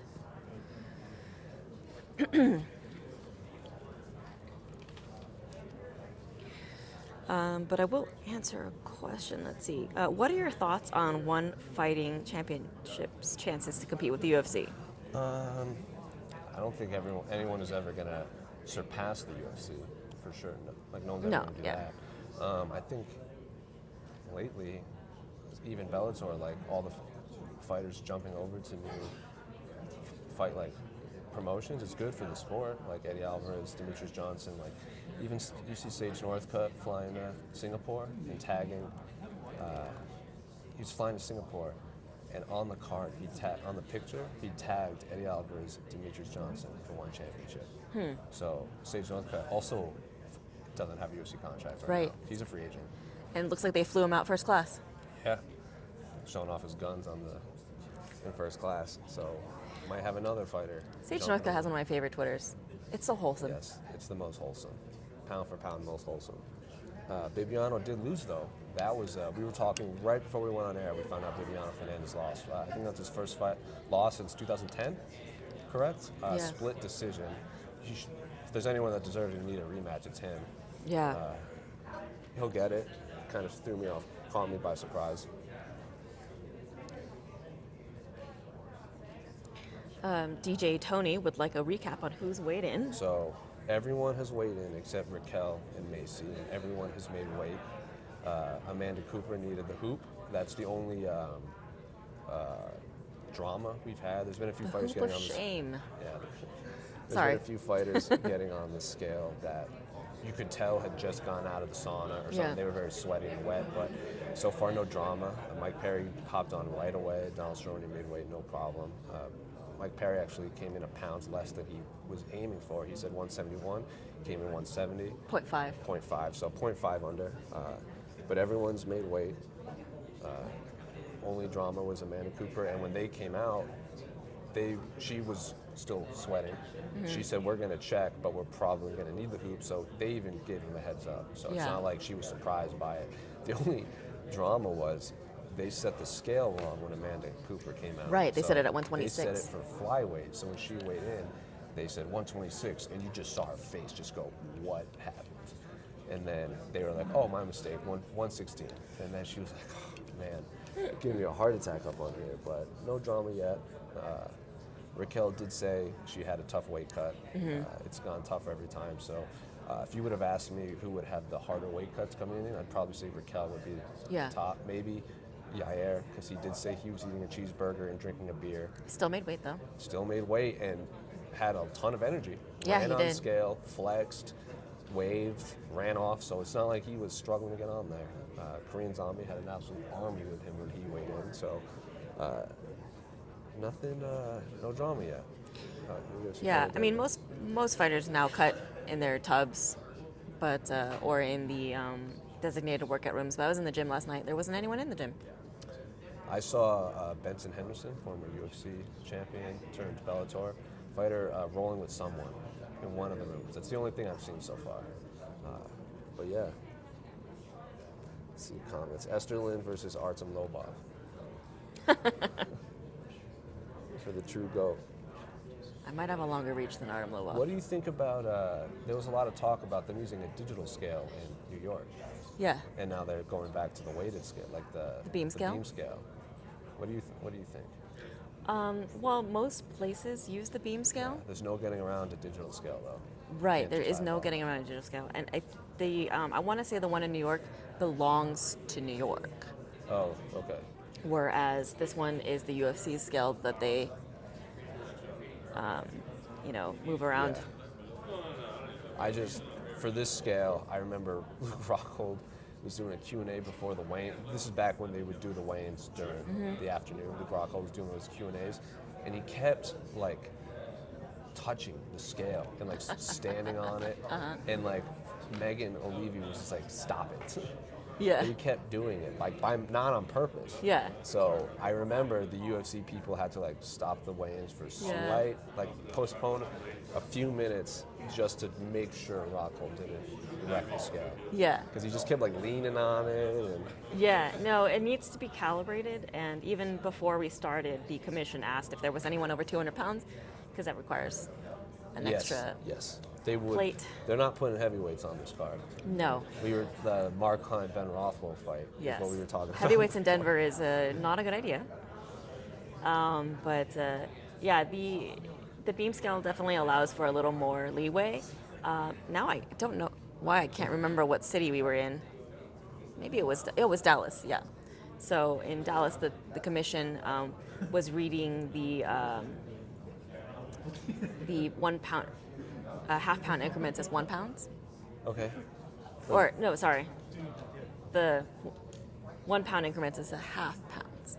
So that people were getting weird weights. Oh. Yeah. Like 136.25. No. So it would be like, it would say like 171 and he would say 170 and a half. Oh, weird. Yeah. Oh, very weird. So a couple people came in way under what they thought, and then a couple people came in over what they thought, and it was actually just due to them reading the scale incorrectly. The beam scale requires a little bit of training, I guess. I guess so. And you were saying, like, Chicago, UFC employees couldn't hold the towels or the hoops Right. because of the Dana Cormier thing, right? When he put his hands on the towels, Yep. that was in Buffalo. Because who was it? Oh, it was Megan Anderson. When she needed the hoop Right. in Chicago, Yeah, you and- and my old coworker. Yeah, and both of us are not very tall. She's very tall. Yeah, and Megan is very tall. So both, I remember holding the hoop and Megan just going higher, please lift it higher. I was like, okay. And Just you and my old coworker Alex Savas are like, Alex is maybe 5'1", 5'2". She's like all the way up, but Yeah. she made the weight, if I remember. How much time do we have left? That's been a few of the questions. we have half an hour left. 33 minutes. Yes, 33 minutes. What do you think of Cejudo Dillashaw for flyweight? I don't like that. I mean, I understand. I understand the impulse is, or the thinking behind that is to give Dillashaw the chance to win 2 belts, because Cejudo hasn't been champ long enough to warrant being a champ. But I just don't want to see people drawing themselves out more for a weight I class agree. they seem to be 'Cause dismantling. And like you were saying, like we've never seen TJ make the weight. Cejudo's struggled to make flyweight in the past. Like, Right. there's no guarantee either fighter makes weight. They're gonna get rid of the division anyway. So say they both make weight and TJ wins, and then he has 2 belts for what, like a month, and then that he doesn't defend it, and then that's a wrap. So it surprised me. Maybe they just wanted one last flyweight title fight before they close it, just a last hurrah. But maybe do it against an actual flyweight contender. Like we were saying a few days ago, like we see Formiga. Yeah. Has been in the UFC since the inception of the flyweight division, has been on these runs, and then always kind of falls like Cerrone did for a long time. Right. Or like Jacare is doing now. And he finally beats Sergio Pettis, not the greatest fight, but still won. Give him the title shot, an actual flyweight contender, has been there since the beginning. Cejudo wins, have him go up and get the immediate fight against Dillashaw, against the bantamweight champion. Yeah. And then you have guys like Marlon and a Sun Sao at bantamweight that have been waiting in the wings. They've already fought. Sun Sao won Marlon's first in his UFC debut on the Aldo Holloway card, so it's like you don't want those guys to fight again. So it's just a very strange. And then like Marlon's beaten a Sun Sao. Like, Yeah. I mean, a Marlon's beating like Aljamain. And also, I thought he beat a Sun Sao. So do I. But yeah. It was very close. But Sun Sao's looks great lately, and Dana says like that kid keeps winning. I think that was his exact quote. So it caught me off guard. I remember when I read our own Mark Raimondi and Sean reported that was in the works. I assumed it was for bantamweight. Yeah. And then Mark was like, no weight class yet. And I was like, that's weird. But I still thought it was just a formality that it was going to be bantamweight. And then it comes out that flyweight. No, that doesn't make any sense to me. Yeah, TJ's already really ripped at bantamweight. Yes. I'm a little afraid. Plus, it's in California, which is That's, again, Andy Foster factor. doesn't mess around. That's also supposedly when Ben Askren's going to make his UFC debut against Lawler. From what that's reported at UFC 233, correct? Yes. I think Dominic also might be on that against Lineker. These are just all like reports. Nothing has been signed. I am almost 100% sure Paul Felder is fighting James Vick on that card. Joe Dillman, Ashley Yoder has already made weight. Yes. So for right now, UFC 233 sits at James Vick versus Felder and Islam Makhachev versus Trinaldo. Yeah. All we're waiting for is Maci Barbour and Raquel Pennington. Yes. Last two to weigh in. They have 29 minutes to weigh in. Also, Renault and Kunitskaya has been rumored for 233. Oh. I like that. I wanted Aspen Ladd to fight Kunitskaya. They're both on that same card. They both Aspen Ladd used to be on this string of fights where like she beat Tanya Evinger and then who lost to Cyborg and beat her like around similar to Cyborg. Give her another one of Cyborg's opponents and see how she does. Yeah. But I like Marion is never out of a fight. She's game and it's good. I like that fight. You're right. I would actually like to see Kunitskaya versus Ladd because I kind of want to see Ladd move up to featherweight. Agree 100%. 100%. But this is Renault and Kunitskaya is going to be a bantamweight because Kunitskaya drops back down after fighting. Yeah. Because Cyborg hasn't really fought a true featherweight in the UFC, huh? She's fought Holly, she's fought Evinger, and she's fought in Kunitskaya. All bantamweights. All bantamweights. And then she has like Leon Landsberg at like 140, which just, again, didn't make any sense. But then now she's fighting Amanda. But if Megan Anderson beats Kat Zingano on that card, and Holly wants to fight for the bantamweight, like Megan Anderson and Cyborg should have already happened. Should have already happened. I really didn't like that they matched up Megan and Holly because I just didn't think that there was a win there. Because they weren't going to rematch Holly versus Cyborg, and then what happened, which was Holly won, and that they were going to contender. That fight between Kat and Megan kind of got put together because Cyborg wanted a backup, just in case Amanda didn't like. Because remember, Amanda made weight against Valentina, and then something happened. She pulled out. She goes, "I want a backup fighter because I'm fighting." So she put Megan and Kat. So Kat's coming off a win, so maybe Kat gets bumped up, or because Amanda does have a loss to Kat Zingano too. Yes. At bantamweight, that was Kat's return. I believe that was on the card that Connor beat Dustin Poirier, because that was a very strange card where Connor fought Dustin, and that was like Connor's first test. That was Dominic Cruz's return against Mizugaki, and Eddie Alvarez's UFC debut against Donald Cerrone. So it's a lot of like questions, like who's like, is Eddie Alvarez gonna like fade in the UFC spotlights? How's Kat and Dominic gonna look after a return? How's Connor gonna look in his first test? So that was a difficult card to pick. And then Yoel Romero and Tim Kennedy, I believe, was on that card.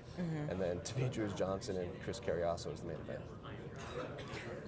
And no one asked Chris Carriasso a question on the post-fight press conference. was sad. That was, and that was also kind of around in the middle of Demetrius Johnson would always kind of like lose out on, like he was going to be the co-main of TJ versus Barbour in Sacramento. Right. And then John Jones and I think Cormier were supposed to be the next month, but then someone got hurt, and then they moved Carriazo and Demetrius Johnson back a month, and then he was going to be the co-main of like TJ and Barbour in Montreal, and then like someone broke their ribs, and then he got bumped up to main event. So it's like every time Demetrius is supposed to like be the co-main on a really big card, it falls apart and he gets left to main event when he wasn't supposed to. Right. It was like right in the middle of all that. Just a bummer. Yeah, it sucks because I think he got blamed for a lot of those pay-per-views not doing well, but a lot of it has to do with the fact that the main event changed. Yes. From not even just the main event, like a fight people really wanted. Like, I'm sure people like, eventually Barbour and Dillashaw did happen like a month or two later, but in Montreal, that Montreal card also had the return of Rampage, that one fight against Fabio Maldonado. And again, he was the what was it, when Borg fell apart? Oh, and yeah. then he got bumped to the co-main of the Ferguson Kevin Lee on UFC 216, I believe, in October. Yeah, because 217 was GSP Bisping in November. Yeah. But and I remember Tony Ferguson was like, I should not be main eventing this card. Demetrius Johnson, because that was the fight he set the record for title defenses in the co-main event with that insane flying armbar. Huh. Yeah. So, just missed out. Oh, and Joanne Calderwood and Lipsky is supposedly on that card too. Oh, yeah, UFC that's right. 233, yeah. That should be a really good fight. I like that fight a lot.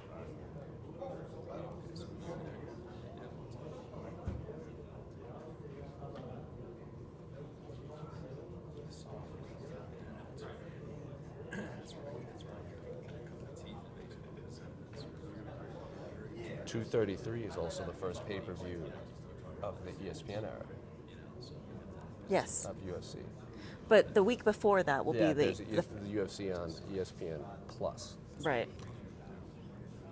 Have they announced anything for that card yet? Yeah, there's Bilal Muhammad versus Jeff Neal and Pedro Sant versus Rachel Ostovich, which our own Mark Raimondi reported a while ago. So there's no main event. There's no main event yet.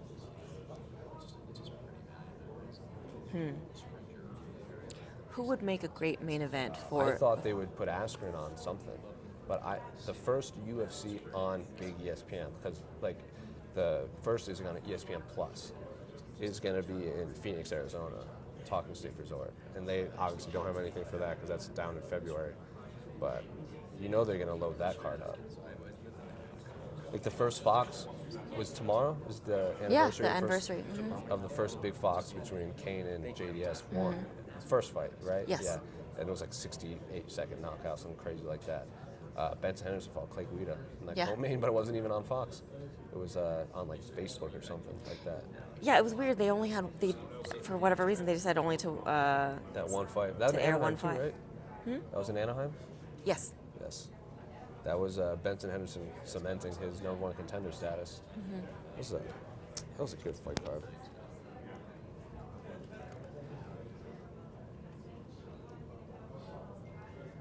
That was when they would stack like Poirier, Pablo Garza, Lamas, Swanson. They would just stack these UFC on Fox cards.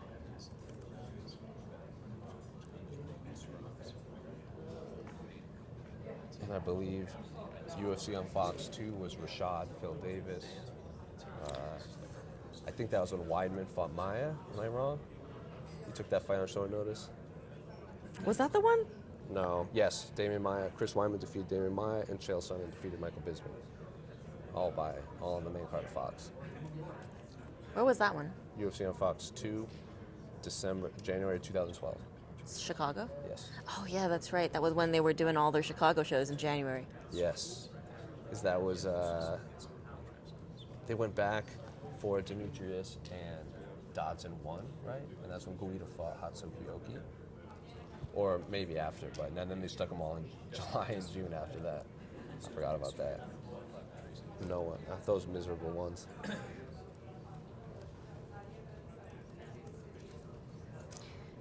Once, I can't remember which card it was. I think it was a pay-per-view because I actually don't really remember. But I slipped on some black ice outside the arena. Battle scars. And fell. In order to preserve my camera, my body took the brunt of the True professional. True professional. injuries there, and I took some painkillers to make it through the rest of the night. Oh, man. And was just a little loopy that rest of that evening. We're getting a few questions about our picks for this card. George Stoffley asked her, what are your picks? Ask Jose too. Oh yeah, We'll run back to them. We both think Korean Zombie is going to win. Right. Raquel Germain is very hard for me. that one's difficult because it's been such a long time since Jermaine's fought. Yeah. And then the last fight we had with Raquel, it's admitted she wasn't 100% and she came back Right. too quickly, so you can't really base it off of that. But you do have to wonder how healthy she is now. Right, and she's obviously So that's- struggling with her weight cut. Yes. We both agree Violent Barbour will win. Yes. Correct. I'm picking Benil Dariush to win. Because he does have that short against Thiago Moises, who's short replacement again. You didn't pick Cowboy Perry. Oh, I was hoping I would. That would slip by. You're just here. gonna just ignore. Well, Cowboy's kind of been on the down lately. This is the Yeah. first time in his career, but none of his fights are bad. Like they're Right. not duds. Like not many people got to see the Leon Edwards fight because I was in Singapore. That was like 3 in the morning in Arizona. And he lost to Darren Till, who's basically he said himself, he's a light heavyweight fighting a welterweight. So you can't really hold that against him. And then Robbie Lawler. I'll say Cowboy. I'll pick Cowboy to win. He doesn't have a lot of, but history doesn't really favor him in Denver. No, for whatever He did reason. beat Melvin Gillard in Denver in one of the craziest fights ever. Yeah. He said that was his favorite moment of his career was beating Melvin Gillard in Denver because he's lost that whole fight until the very end. Yeah, that's what worries me. I think that he just hasn't had a great record here in Denver, despite it being his home. Yeah. But Mike Perry he's lost to Ponzinibbio and Jobin and Max Griffin. But again, he's coming off that win against Paul Felder. Split decision, but Paul Felder was a lightweight moving up because he just wanted to fight because he lost that fight against Vic. Right. Vic was now fighting Gaethje. They needed a main event, and Felder's like, I'll fight him. Like, I just want to fight. And he came up split decision, broke his hand, I believe. So, still a good fight. It was the first decision win Mike Perry ever had. Yeah. All of his other wins have been by knockout. He knocked out Ellenberger, Reyes, Danny Roberts, and Hyung Gui Lim in devastating fashion. So who are you picking that one? I'm think picking Cowboy. I Mike think Perry Cowboy. isn't a fan of my hair either. Oh yeah. I'm gonna pick Cowboy. This is a good question. Someone wants to know if Yair will get cut if he loses. I don't think so. No, I don't think no so. way. I asked him at the open workout to go, you guys cool? Like, you and the UFC cool now? He's like, we're fine. It's just a misunderstanding because he was cut. He was cut in the past. But then he took the fight against Zabit. He ended up getting hurt, pulling out. But taking a fight against short notice, saving a main card, especially on the 25th show. So if he loses, no, I don't think he'll get cut. Okay. He's fluent in both English and Spanish. He's from Mexico.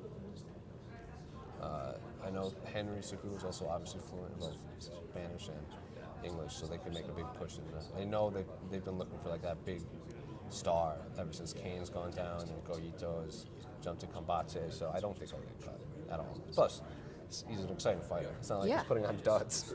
Yes. It is an interesting question, though, because there'd be 2 losses in a row, but...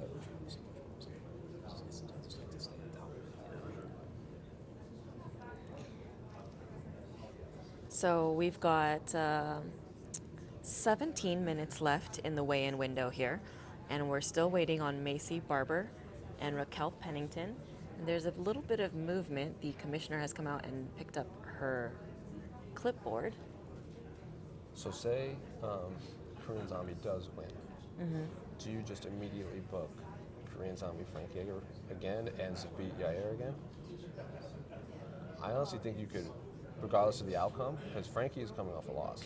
Oh no, he won. He didn't win. He beat won. Swanson. Yeah, you know, you would have to do that only because, I mean, if they want a fight scheduled anytime soon, Yeah. because they Holloway. have a lot of ESPN cards coming up. Right, because Holloway Ortega, we don't know what's going to happen there, and we don't know how long it'll take whoever wins there to defend that. Correct. And you have Aldo sitting in the wings, Moicano and wow, I'm totally blanking on his name. Bektik is on the same card as Ortega, Bektic. Holloway. I think he's going to be. I think they're kind of like the replacement in case something else happens. Oh, right. On standby, and then you have Mendez is fighting. Wow, he just fought on the Boise, Idaho card. Volkanovski, UFC 232 in December. So you got 2 key featherweight fights, plus the title fight, plus this fight. Yeah. So featherweight, like both of them said, featherweight is the most exciting division. Yes. It's up there. Welterweight's also pretty awesome. So is Yeah. lightweight. But those 2 fights have fights to make. Like Tyron should fight Colby, and Khabib should fight Tony Ferguson.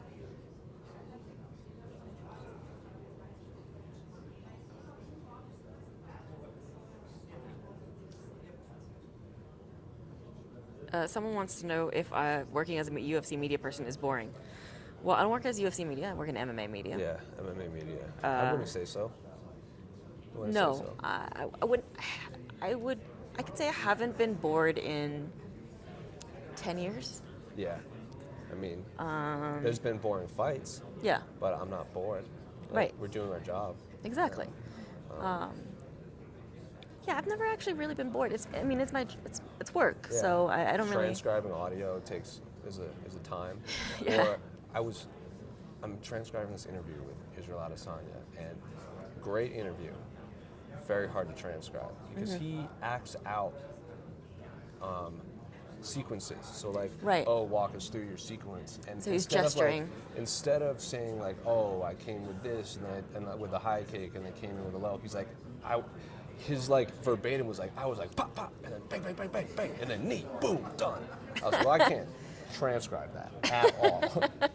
And he's like making the movements like this. So I'm like, well, I mean, that'd be really good if it was on like UFC Tonight or on like the MMA Hour with, Yeah. with Thomas or anything like that, but hard to transcribe. Yeah. But I tried it, and I actually kind of like how it reads. Because it just like gives him some character. Some onomatopoeia. Yeah, I like it. I read a lot of comic books, so it's just in my Yeah. brain. I think it works. It's too bad we don't have like a illustrator on the team. We can have somebody draw out a little comic. Oh my god, that'd be amazing. Someone's asking what's next for Zabit. I think it depends on the main event.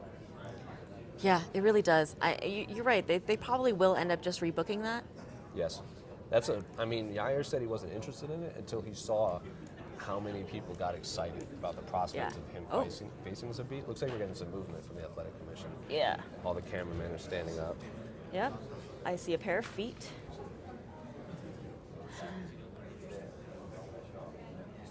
Behind the backdrop here.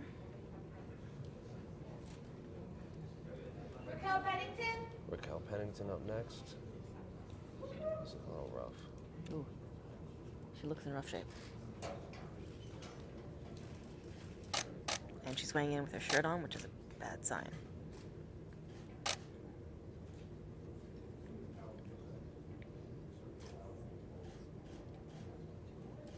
Oof. 139 for Raquel Pennington.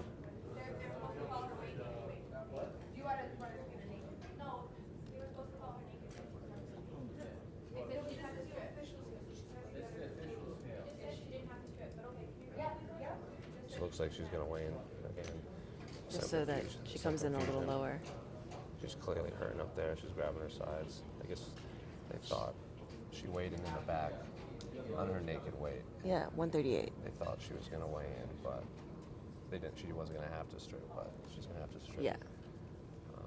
Tisha Torres with her right now, talking to her, trying to calm her down, it looks like. But she's definitely looks like she's in pain. Yeah. She's hurting.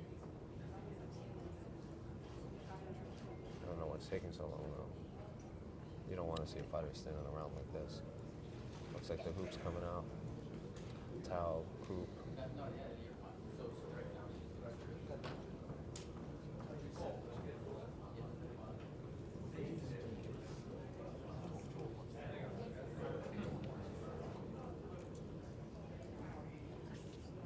One day, I want to just, well, maybe when they're in LA, I'll just bring my sewing machine to the weigh-ins. And just sew it and line it. Yeah, I'm just going to sew some opaque liner in there. Having to hold that towel in front of it every time is just ridiculous. She's in the hoop. She's coming up.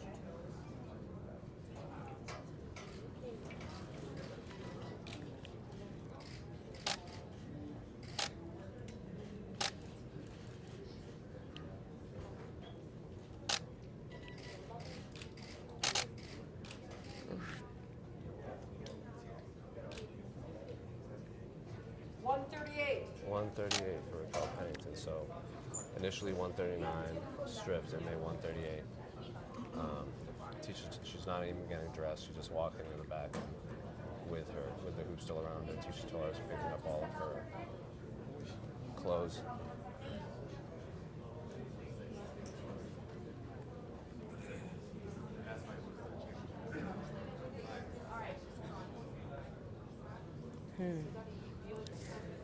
I mean, she did say she has a thyroid issue. She did. She also said it was very difficult for, like you said, women to cut weight. She really, like, I specifically asked her, because, like, in New York, Sarge brought that up, too. Yes. She missed weight. She's like, it's just harder for women. And when she brought it up, it was the second female fighter this month to bring it up. So I asked her, she's like, sometimes it's hard. She had the thyroid thing. She said she got up to, like, 170-ish. Between fights, not because she was undisciplined, just she had like a thyroid thing. She had surgery on like her leg or something. Yeah, so, broken leg. Broken leg. So She looks worse missing weight than she did when she made championship weight. Yes. like yeah, she looks. Casey Wade said when she made championship weight against Amanda, she looked healthy. Yeah, well, right now she definitely looks doesn't look healthy quite right now. unhealthy. She's back on the scale though for the pictures. She really doesn't want to have to do this, but.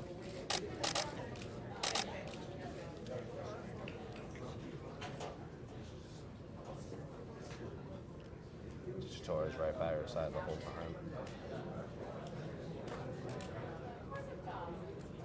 Looks like there's more movement in the back. Maci's looks like All right, Maci Barbour is Maci's here. out now.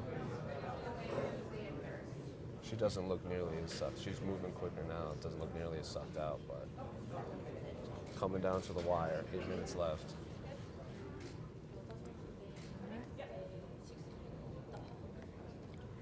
All right, Maci Barbour is weighing in. Maci Barbour weighing in. UFC debut. Main card coming off Contender Series.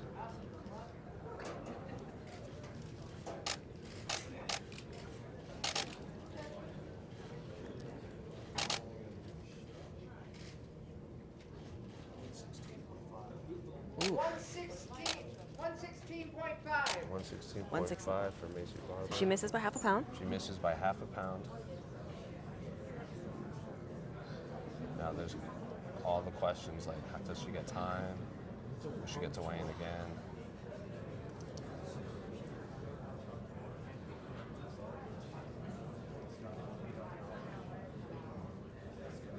They're deliberating now. Yeah.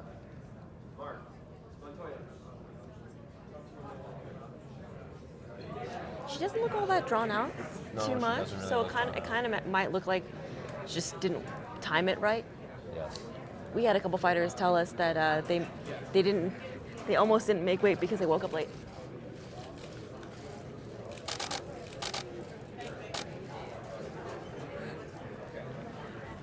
So Maci Barbour misses weight by half a pound. The commission's deliberating with her now.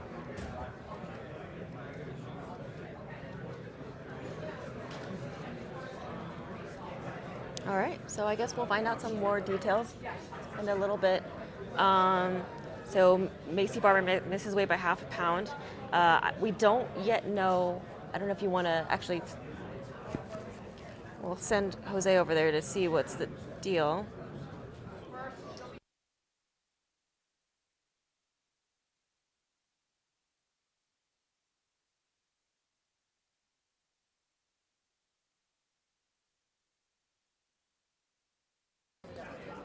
All right, we're gonna have Jose's gonna go talk to the UFC and the commission to see what's going on and to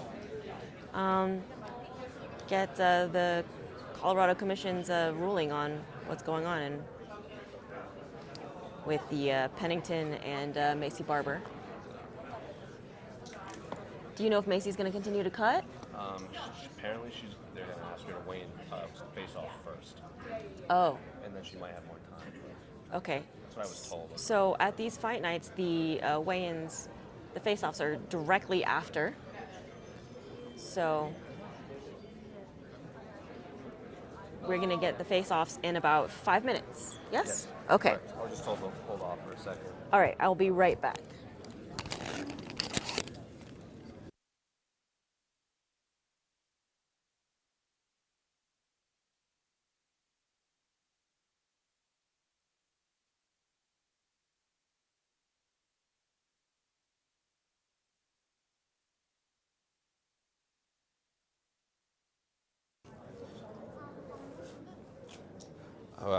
Jose's back here. Esther went to go take photos of the Staredown, so I'll be your solo pilot for a little while. I just went to ask what the situation was.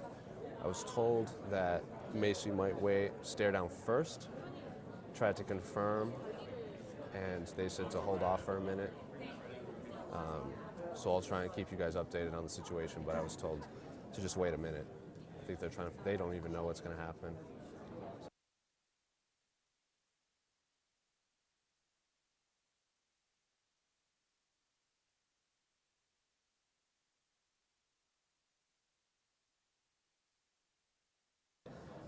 So I just got the official word from the UFC that Maci will stare down first, and then she's going to get 1 hour to make weight.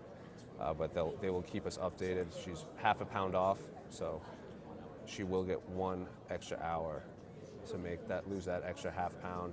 But she will stare down first to give her the full allotted time. So for those of you wondering, yes, Maci will get to weigh in again.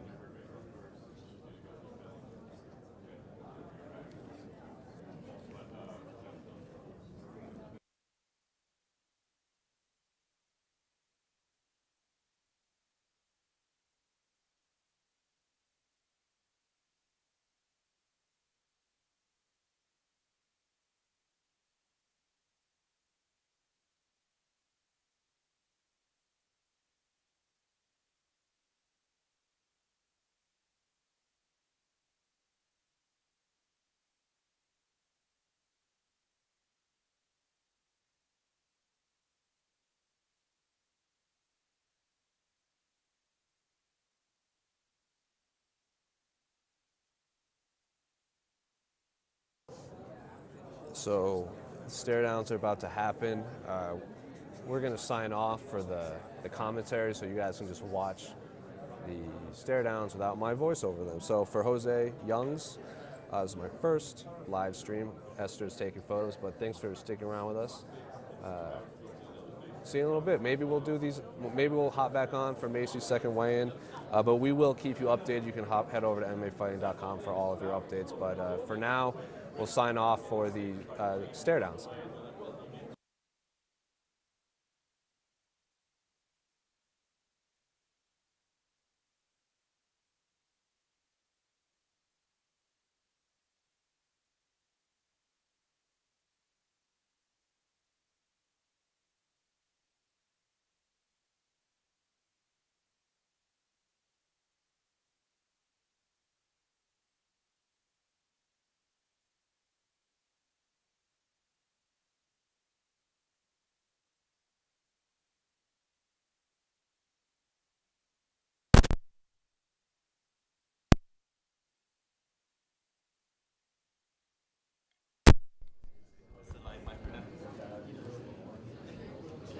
Just an update. We're heading to the face-offs. So, Okay. We're gonna move it and then put it back for the BC.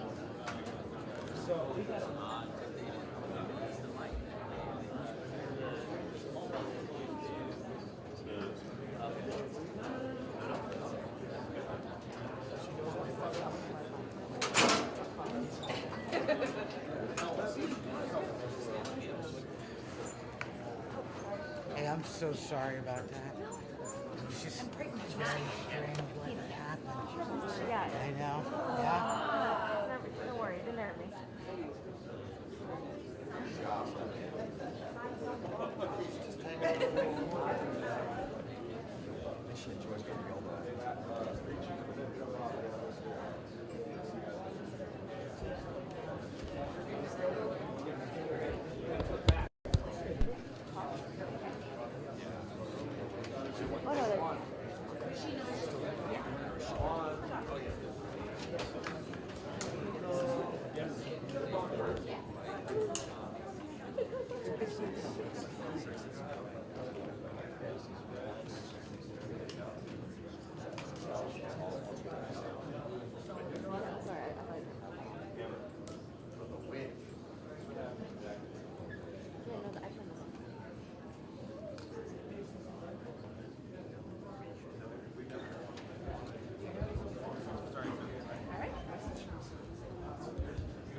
Good morning, Denver. Thanks for coming out, everybody. Special occasion. Sean Shelby is here, Vanessa, Chrissy, and Luciana as well. I'm Brendan Fitzgerald. Excited to celebrate 25 years, right where it all started with the UFC. We'll start our stare-downs with a women's strawweight matchup on the main card. Maci Barbour will take on Hannah Cyphers.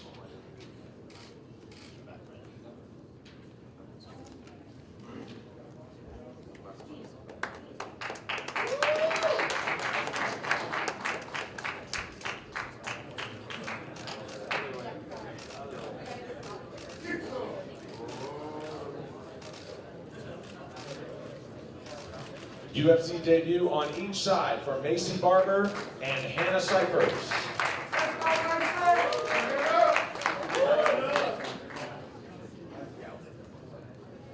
First fight of the card on Fight Pass starting at 5 p.m. local time. A bantamweight matchup between Mark De La Rosa and Shelby Sanchez.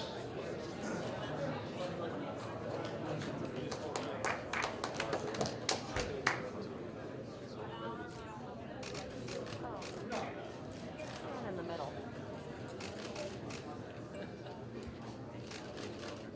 Mark Bumblebee De La Rosa and Shelby Sanchez.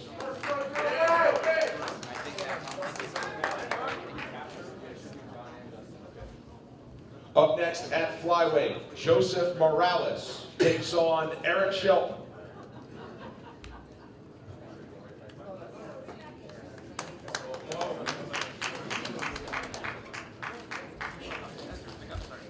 Sorry.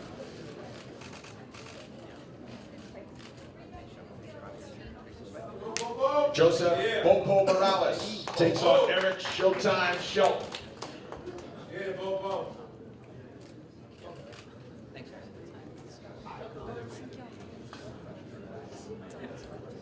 Starting off our FS1 prelims at lightweight, Devante Smith takes on Julian Arosa.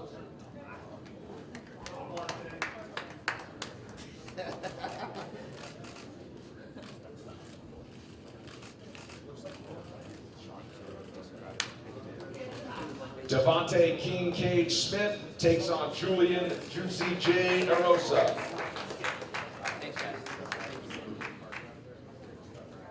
Up next, also at lightweight, Davy Hamish takes on John Gunther.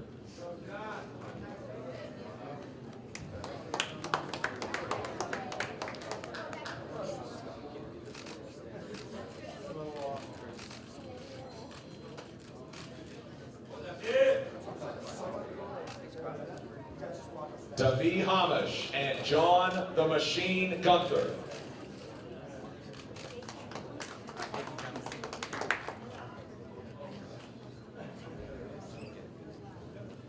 Up next at featherweight, Chaz Skelly takes on Bobby Moffett.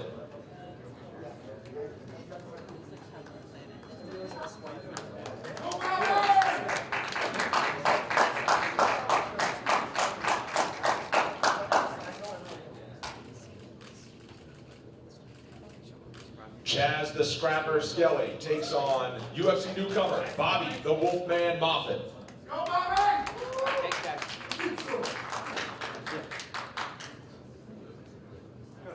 Up next, we are at strawweight. Our featured prelim on FS1. Ashley Yoder takes on Amanda Cooper.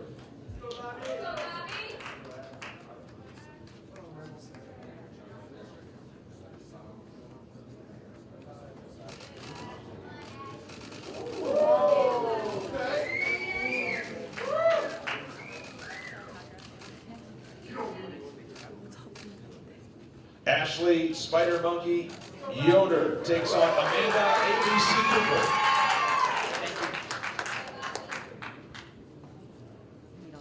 Starting off the main card on FS1, a lightweight clash between Michael Trezano and Luis Pena.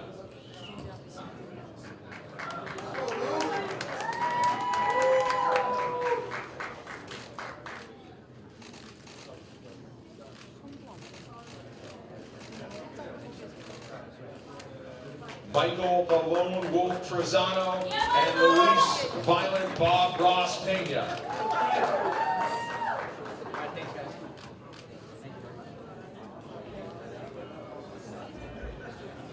Later on the main card at lightweight, Benil Dariush takes on Thiago Moises.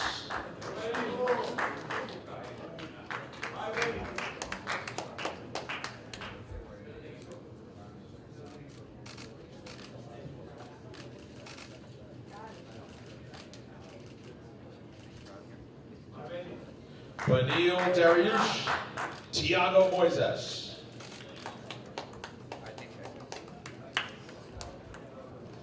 Up next, a women's bantamweight bout. Colorado's own Raquel Pennington takes on Germaine Durandamy.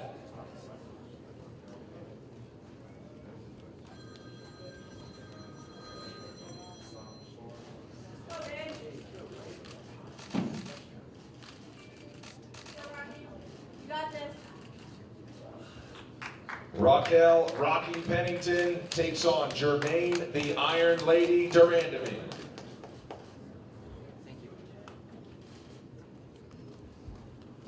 Up next, our co-main event is at welterweight. Another Colorado native, Donald Cowboy Cerrone, takes on Platinum Mike Perry.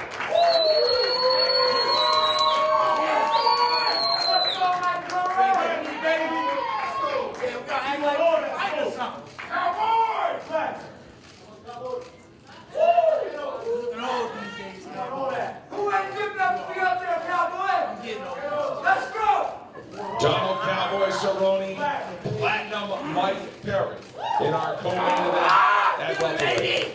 Yeah! Let's go!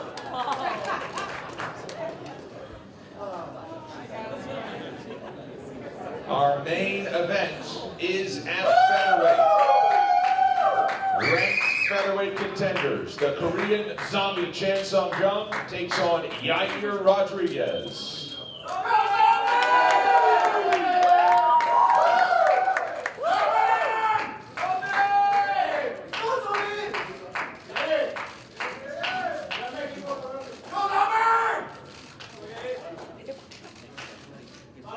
The Korean Zombie and Yair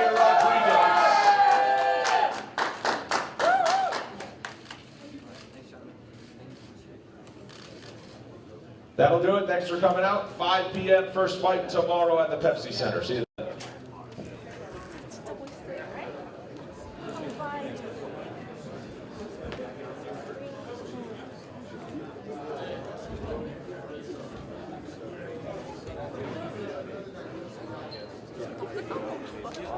Come